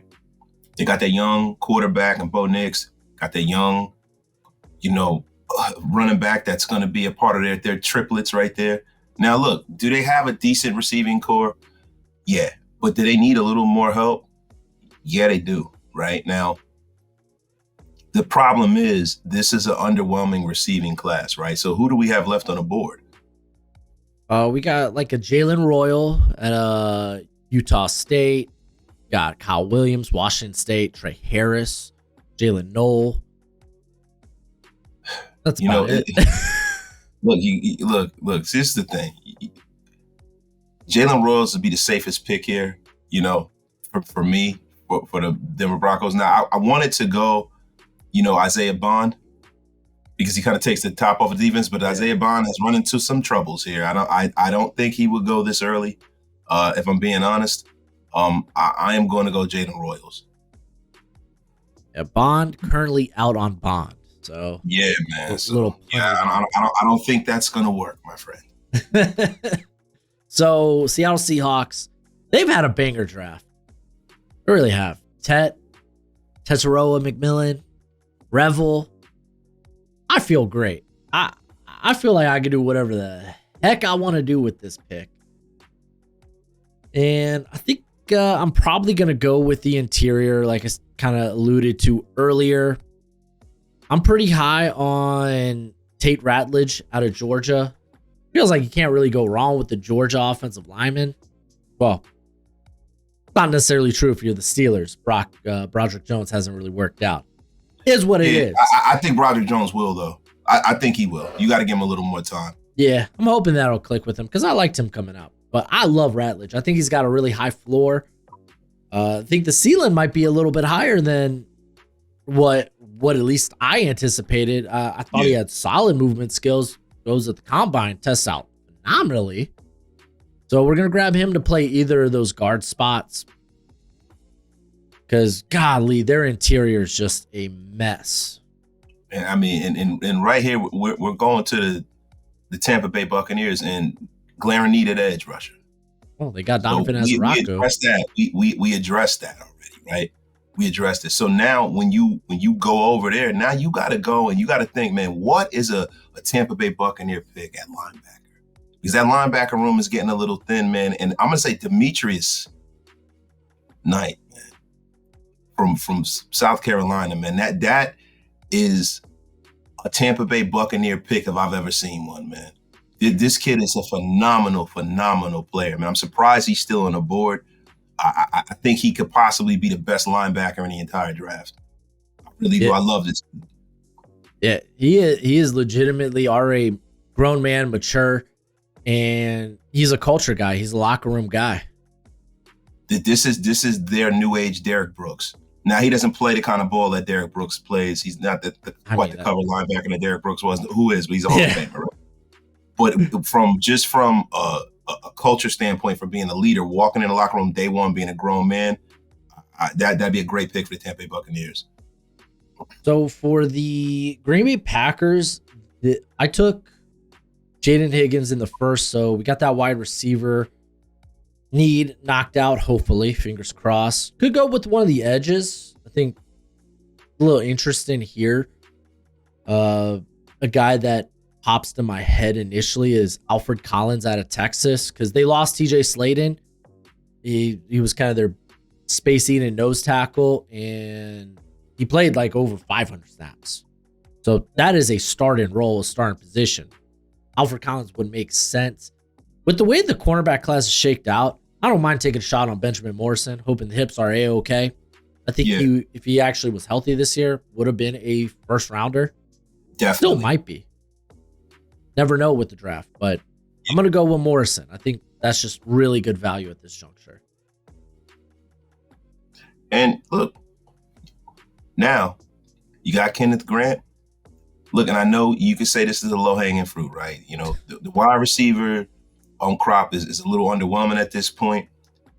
You got a guy who won a national title at the University of Michigan. We're going to go with another Michigan player, and a guy that a lot of people would say is an undersized kind of an edge rusher, but he's an explosive edge rusher. He's a kid who can be developed with Khalil Mack. They need to kind of get somebody on that edge.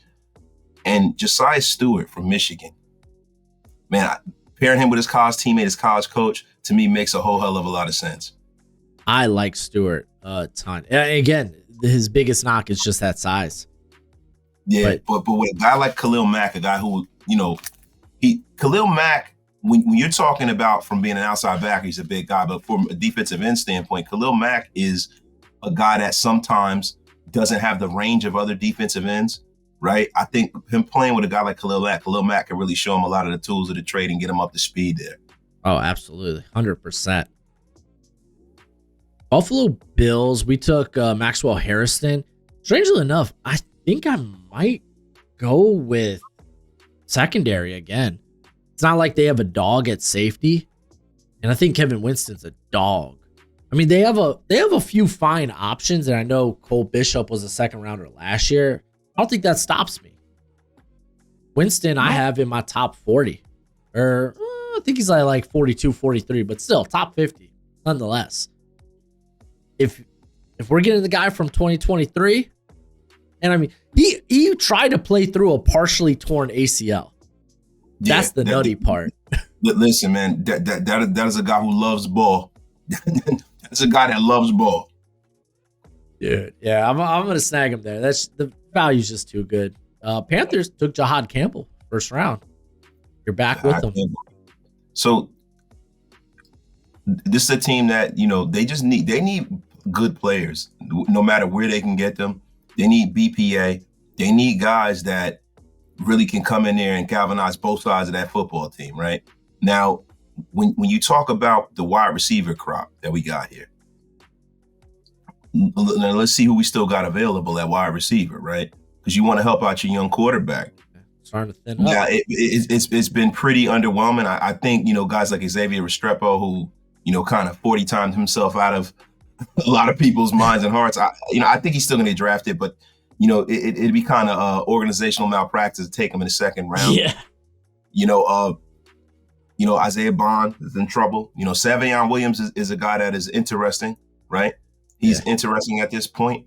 But look, this is the time for a team like this where you take best player available, right? So who do we still have on the board? We got Kyle Williams, out of Washington State. I actually like No, his. I'm just talking about from a positional. Like I'm not even going need Ooh, here. Right? I'm just saying ooh, BPA. I love BPA. Nick BPA. I mean, Scourton at edge. You're looking for a true pass rusher. We have Darius Alexander, Donovan Jackson still here. now, Donovan Jackson, That very talented tackle, man. I think if you're going to protect your young quarterback, you're going to protect your investment. We're going to go Donovan Jackson here, man. You almost have to, right? Yeah, I mean, it's the best player available. Actually, I want to take a quick look because of Kem. I mean, to be fair, I don't even need to take a look at this, but Kem Ikwonu, he's coming off an okay year. But I think they're getting to the point where they got to decide if they're going to keep him or not. I don't think he hasn't got that extension yet. He's still on his rookie deal. They're actually in the final year of him. Donovan Jackson can be a guy on your line for the next 4 to 5 years. Yeah, and I mean, protect your young quarterback. Yeah, and Taylor Moton, he's starting to get up there in age as well. So, I mean, dude, playing for the future, I don't mind that at all. I was actually considering taking him for the Texans because I was like, golly, he's still on the board. Yeah, he's a terrific tackle. I'm surprised that. See, a lot of these, I think we're going to have a situation where one of these tackles are going to be a lot better than people think, and they're going to be a perennial Pro Bowl guy. It's about 3 guys that I'm looking at. Yeah, and I mean, with Jackson, he went on a stretch. I don't think he's just a really good guard in this class. He went on that stretch after he got the Abdul Carter game. I mean, that's a tough game for your first start to be a tackle. Yeah. But he went on a stretch. He got baptism by fire against Abdul Carter. Yeah, right. So I like that quite a bit. He should have came off the board. Feels like much earlier, but good players fall in the draft every year. Man, Houston Texans. I took Josh Simmons. The way this draft is played out, there's a lot. There's good defensive interior talent on the board, so I don't want to neglect that. I'm thinking, I mean, Ariante Ursery's there if I do want to go with a tackle, but again, I went Josh Simmons, so that shouldn't even be in my thought process right now. Yeah, I mean, Alfred Collins, he stops the run really well. Just better Fadakasi, a player that played a lot for, oh my God, D'Amico Ryans. There we go. Golly, I don't know why I was blanking on his name for a second. Hey, man, it happens, man. And then wide receivers flying off the board. Like flying off the board. Kyle Williams would feel kind of nice here. But I think I'm going to go with Alfred Collins. Okay. I feel like he's going to go a lot higher than people think just because you got a very strong floor as a very good run defender. But also, if you look at his like pass rush win rate from like the 0 to the 1 tech, way more effective. It's just Texas kind of used him all along the line. They liked mixing up their looks and whatnot. So it's a bit skewed. You always got to look at numbers with context, right? There's always nuance. There's always nuance. And when you talk about an archetype of what a Raven is, Landon Jackson, There it is. For the Ravens, man, to go along with that defense, man. This is the kind of guy with all of those tools that can be developed. He won't have any pressure on him. And you might have a stud defensive end, big 6'7", 6'8" guy, rangy guy. That's legit game changing. You look at that Ravens draft. Like, what you have to work with that Ravens defensive staff. Landon Jackson, Malachi Starks. You're the Ravens. You're feeling hella good. And that's a Ravens kind of draft, man. That is. Man. All right. So Detroit went James Pierce Jr. the first. This is another one of these teams I feel like can go a variety of different ways and it makes sense. Part of me, because Aleem McNeil, I think is going to be out for a little bit. He got hurt late in the season. So he might miss the first part of the year, but I don't love their depth anyway. They got DJ Reader. They brought back Wozarike. I don't think that stops me if I want to go with a interior player here, especially if it's a versatile one. I'm trying to think of other options. You could go with the offensive line, but I think I'm going to stick with like best available. Darius Alexander kind of ticks that box in terms of just goes and gets after it, high motor, real gritty, relentless, and you can line up in a variety of different spots. Yep, Darius Alexander, Toledo. So now when you're talking about the Redskins, you have a superstar, Jaden Daniels, and You do. superstar, and you got to give him somebody to kind of support him, help him out there in that run game. A guy that can receive out of the backfield, block, dog, and a guy that was, that was at a college that he played at, Arizona State. Cam Scatterboo, man. Ooh. Cam Scatterboo, a little earlier than some people would think, right? I think Cam Scatterboo would fit in great with what Jaden Daniels does. Dude, Scatterboo was fun. So fun. And I mean, Brian Robinson, I think, is free agent after this season, and he's been missing games too. So I don't think Cam Scatterboo could come in and take that job from Brian Robinson, man. It's not like they got Barry Sanders there. Right. Buffalo Bills. I went Kevin Winston, Maxwell Harrison. I do want to look at probably the defensive line again. I was mentioning Alfred Collins potentially for the Bills, and he's gone. So that kind of sucks. Maybe I go with an edge because, strangely enough, man, the edges have kind of slipped down the board. That's what happens when a class is stacked. You just see that position get pushed down the board. Yeah. So I'm looking at Nick Scorden. I'm looking at Princely Umamielen. You got Brain Switson.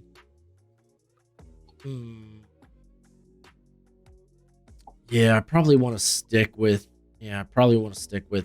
edge player here. Question is who's the freak that I want? I don't think there's necessarily a freaky guy. Well, it's not a freaky guy, but you got guys that are big, guys that you can kind of like you can kind of build on, right? Like you got a guy like a Shamar, not a guy like a Nick Scroton, right? Yeah, Nick Scorden. I'm talking about his teammate, Nick Scorden. He's 285, 6'4". You know what I mean? He's not the most explosive guy in the world, but he is explosive, man. I just think that he needs to refine his technique a little bit. And I think he's an immediate contributor, man. He's kind of a 4-3 guy, but he's an immediate contributor, man. Nick Scorden is a guy that the Buffalo Bills, with some of the guys that they have on that roster, they can kind of start to transition and move along, some of their guys that are a little longer in the tooth on high contracts. They can kind of move them along in the years to come with a Nick Scorden. Yeah, and he was down to like 257 at the combine, but he played at 280 over at A&M. So he could, whatever body weight you need him at, he can get there. He can be there. He can be there. Now, that the thing that's crazy with me, and I remember that during the combine, he was at 257. I mean, was he starving himself? Did he want to show everybody that he can be a rush edge at 257? I'm just surprised he lost 30 freaking pounds, man. Yeah, because even at Purdue, he was playing more of a stand-up role, but I think he was still around like 265, 270. So, I mean, it's the combine. These guys are losing weight to go run fast. Yeah. So, but yeah, Nick Scorden's extraordinary value at this point for the Bills. The dreaded Chiefs. Yeah. I mean, they got Shamar Stewart. Man, hey, I don't want to help them anymore in the defense, man. Look, this is a team that's always a player or two away from really making some noise, but I think that they need help at the wide receiver position, big time. And I think that what they're missing in that wide receiver room is that big body guy. And this is a time where a team like the Kansas City Chiefs can gamble on guys like Williams, and they can gamble on Savion Williams. They can gamble on the Jalen Hurts. But I'm gonna go Savion Williams, man. 6'5". What was he running? 4-3 guy? Yeah, I think it was 4-4-8. 4-3, 4-4-8, 4-3, 4-4. Just a big guy, man, that for a guy like Patrick Mahomes, who's the best quarterback in the National Football League, is just a nightmare on the outside, man. They have not had that guy in a long time, and they kind of tried to do that last year, and it really it didn't work out. Yeah, you know they tried to do it with DeAndre Hopkins. DeAndre Hopkins, is a shell of who he once was, and I would have thought that would have worked out a lot better with Patrick Mahomes. But I think Savion Williams, with a guy like Patrick Mahomes throwing the football and him not being a guy that they're dependent on to be a number one guy, can develop into a monster with the Kansas City Chiefs. Absolutely. He's interesting. He played some Wildcat quarterback for the Horned Frogs as well. So you could actually get him in the backfield. Andy Reid's all about doing fun things. And you could have fun with Williams. You really can. All right. Well, I'm going to wrap us up with Philadelphia Eagles some way, somehow, right? They got Nick Emmanuel, which that's phenomenal. Eagles could kind of do whatever. They could just stick to BPA and call it a day. I don't think necessarily they go edge. They could look to the interior. Honestly, TJ Sanders is kind of nice here. You lose Milton Williams, and I think Moro Ojambo is going to step up. He kind of stepped up last season during the playoffs, especially in the Super Bowl. Yeah.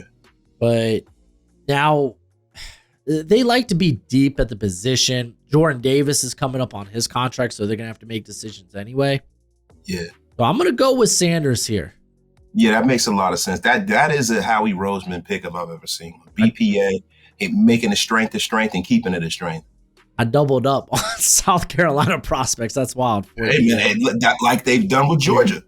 They've done with Georgia. Hey, they get a sight blindness with the players that they pick, man. If I've been saying anything, I've always been saying that South Carolina is the new Georgia. Yes, sir. But hey, that's it for a 2-round mock draft. These always take a lot of time, but they're always fun because you get different perspectives, and there's always this unpredictability to the draft. You never quite know what other teams' boards may look like.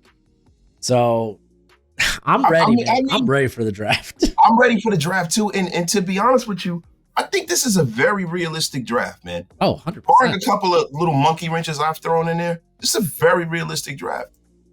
Yeah, I mean, be fair, I took Jackson Dart at 33, so that might not be a monkey wrench. He might end up being a first-round guy. The quarterbacks are going to go at some point, and they are. I think we did it. I think 5 in the first 2 rounds is probably fair, especially if 3 end up going in the first. Then we might see 2 in the second. So, to be fair, I think there are a lot of teams that know that they're not going to compete this year, and they're going to kick the can down the street for some of the guys that are coming off the board next year. So I could see some of these quarterbacks falling a little further than we would think. I could see some of these some of the teams in the National Football League that aren't as good kind of putting Band-Aids on the situation and kicking the can the next year. Yeah, like if the Saints decide to opt not to go for a quarterback, be like, okay, well, screw Derek Carr. Like, he doesn't play for us, fine. New head coach, we'll give him our guy next year. I can definitely see that. We'll get Archie Manning Jr. Right? Arch Manning, man. Another Manning will be under center for the Saints next year. He's going to be such a wild watch over the summer because I feel like I'm going to have a different opinion for him after next season. It almost feels like the hype is so high, it's going to be hard for him to live up to that kind of hype. Yeah, that is you know what I mean? Like, and I remember when Peyton was coming out of high school and he was very, very highly hyped. Eli didn't get as much hype as Peyton, right? But Peyton was hyped. And he's one of the only players that I've seen that have been hyped the way they were in any sport that have exceeded people's expectations. Him and like LeBron James are the 2 guys that were hyped out of high school and exceeded expectations. Yeah. But yeah, man, it's going to be hard for Arch Manning to live up to the hype. It is. It really is. It's going to be hard over the summer to get an eval on him because it's like, what, 2 starts? Yeah, I know. It's rough, man. It's rough, man. But now he's going to be the guy in the center for Texas. There's a lot of talent there. You're going to have Texas squarely in the national championship picture next year. So, man, that's why this draft is so interesting to me, because any person you pick anywhere in this draft, it's almost like there's not a bad pick. This Yeah. draft, a lot of the talent is there's not much separating a lot of these guys in these positional groups. There's only a few outliers. There's the Genties of the world, they're the Cam Wards of the world, the Abdul Carters of the world, and then it's everyone else. Yeah. That's the thing. I think you hear a lot of people say, okay, well, when it comes to the first round, there's going to be a lot of names you didn't expect because you maybe have 4 or 5 blue chip prospects. Yeah. Then after that, your top 50, your top 75, it's going to be a lot of the same names, but in all kinds of different orders. Like, oh, I have this guy at 30. I have this guy at 60. It's like need and fit. Need and fit are going to be, I think, the themes of this draft. It's going to be need and fit. There are going to be a lot of players that I might not see as, ranked higher than the next player, but guys like Pierce. He's a guy that other teams might rank a lot higher because of his pass rushing prowess, and they feel like they can get the best out. They can get that explosive edge rusher, right? He's a little smaller guy, might have to put a little weight on him, but him, Green, guys like that, Demetrius Knight, these are guys that he's not an edge, but these are guys that other teams might rank higher. Guys like Revel, guys that have been injured. This is going to be a terrific draft. I can't wait, man. Yeah, buckle up. It's going to be a hell of a ride. It's not as chalk as last year where it's like, the offense is going to go early. Boom, boom, boom, boom, boom. Man, yeah, right you kind of knew who was going to go in the first 2 rounds, 3 rounds. You just didn't really know exactly where. Maybe aside from where the quarterbacks went last year. Yeah. The quarterback set the table for where everyone was going to go. Exactly. I think in last year's draft. With this draft, this is not a table-setting draft from the quarterback perspective. Yeah, outside of Cam Ward, it's a question mark. Like last year, we pretty much all knew it was Caleb, Bears, Jaden, Washington, and probably the Patriots may. And everyone and their mom was saying, oh, Sean Payton's taking Bo Nix. Bo Nix is a Sean Payton guy. Yeah, and some people thought that the Raiders were going to take Michael Penix, but they decided not to. Well, to be fair, Atlanta moved up. Atlanta moved up passes and got him. So. Yeah, so. But it is what it is, man. I'm excited. I'm happy, as far as, where my team sits. Geno Smith being there means that we don't have to go and overdraft the quarterback. Yep. You can kind of sit back and just take the guy that's on the board that fits the team. You can go BPA. And that worked for us with Brock Bowers, man. And I'm praying that, Genty's available because he's a guy that I can see a team like the Bears moving up for. I did that in one of my mocks. Bears fans lost their mind because I think there's still that stink of running back in the top 10. But yeah, and there's a lot of people in Raider Nation that say to me, hey, because I was against it. I was like, oh, so many running backs in this draft. And when I started watching the tape of some of these guys, I was saying Amarion Hampton is a very good prospect, right? But there's a distinct difference between him and Genty. A distinct difference. This distinct difference. Genty is a guy that is going to be one of those running backs that set the pace for the next few years. I think he is going to be in that ilk of Barkley and not Travis Henry, but Derrick Henry. See, look, I'm showing my age again. Derrick Henry, guys like that have kind of set the pace for the rest of the running backs in the National Football thing. I think Genty's going to be that kind of a player.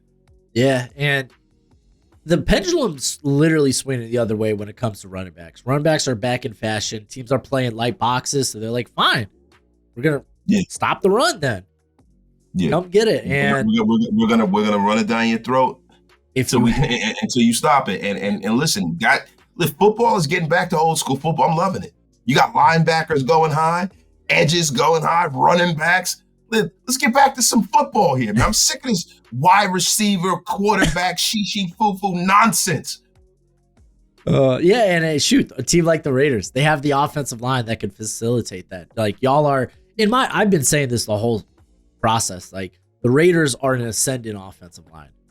Like I loved the Jackson Powers Johnson pick last year. He was my guy for me. You got him there at center now.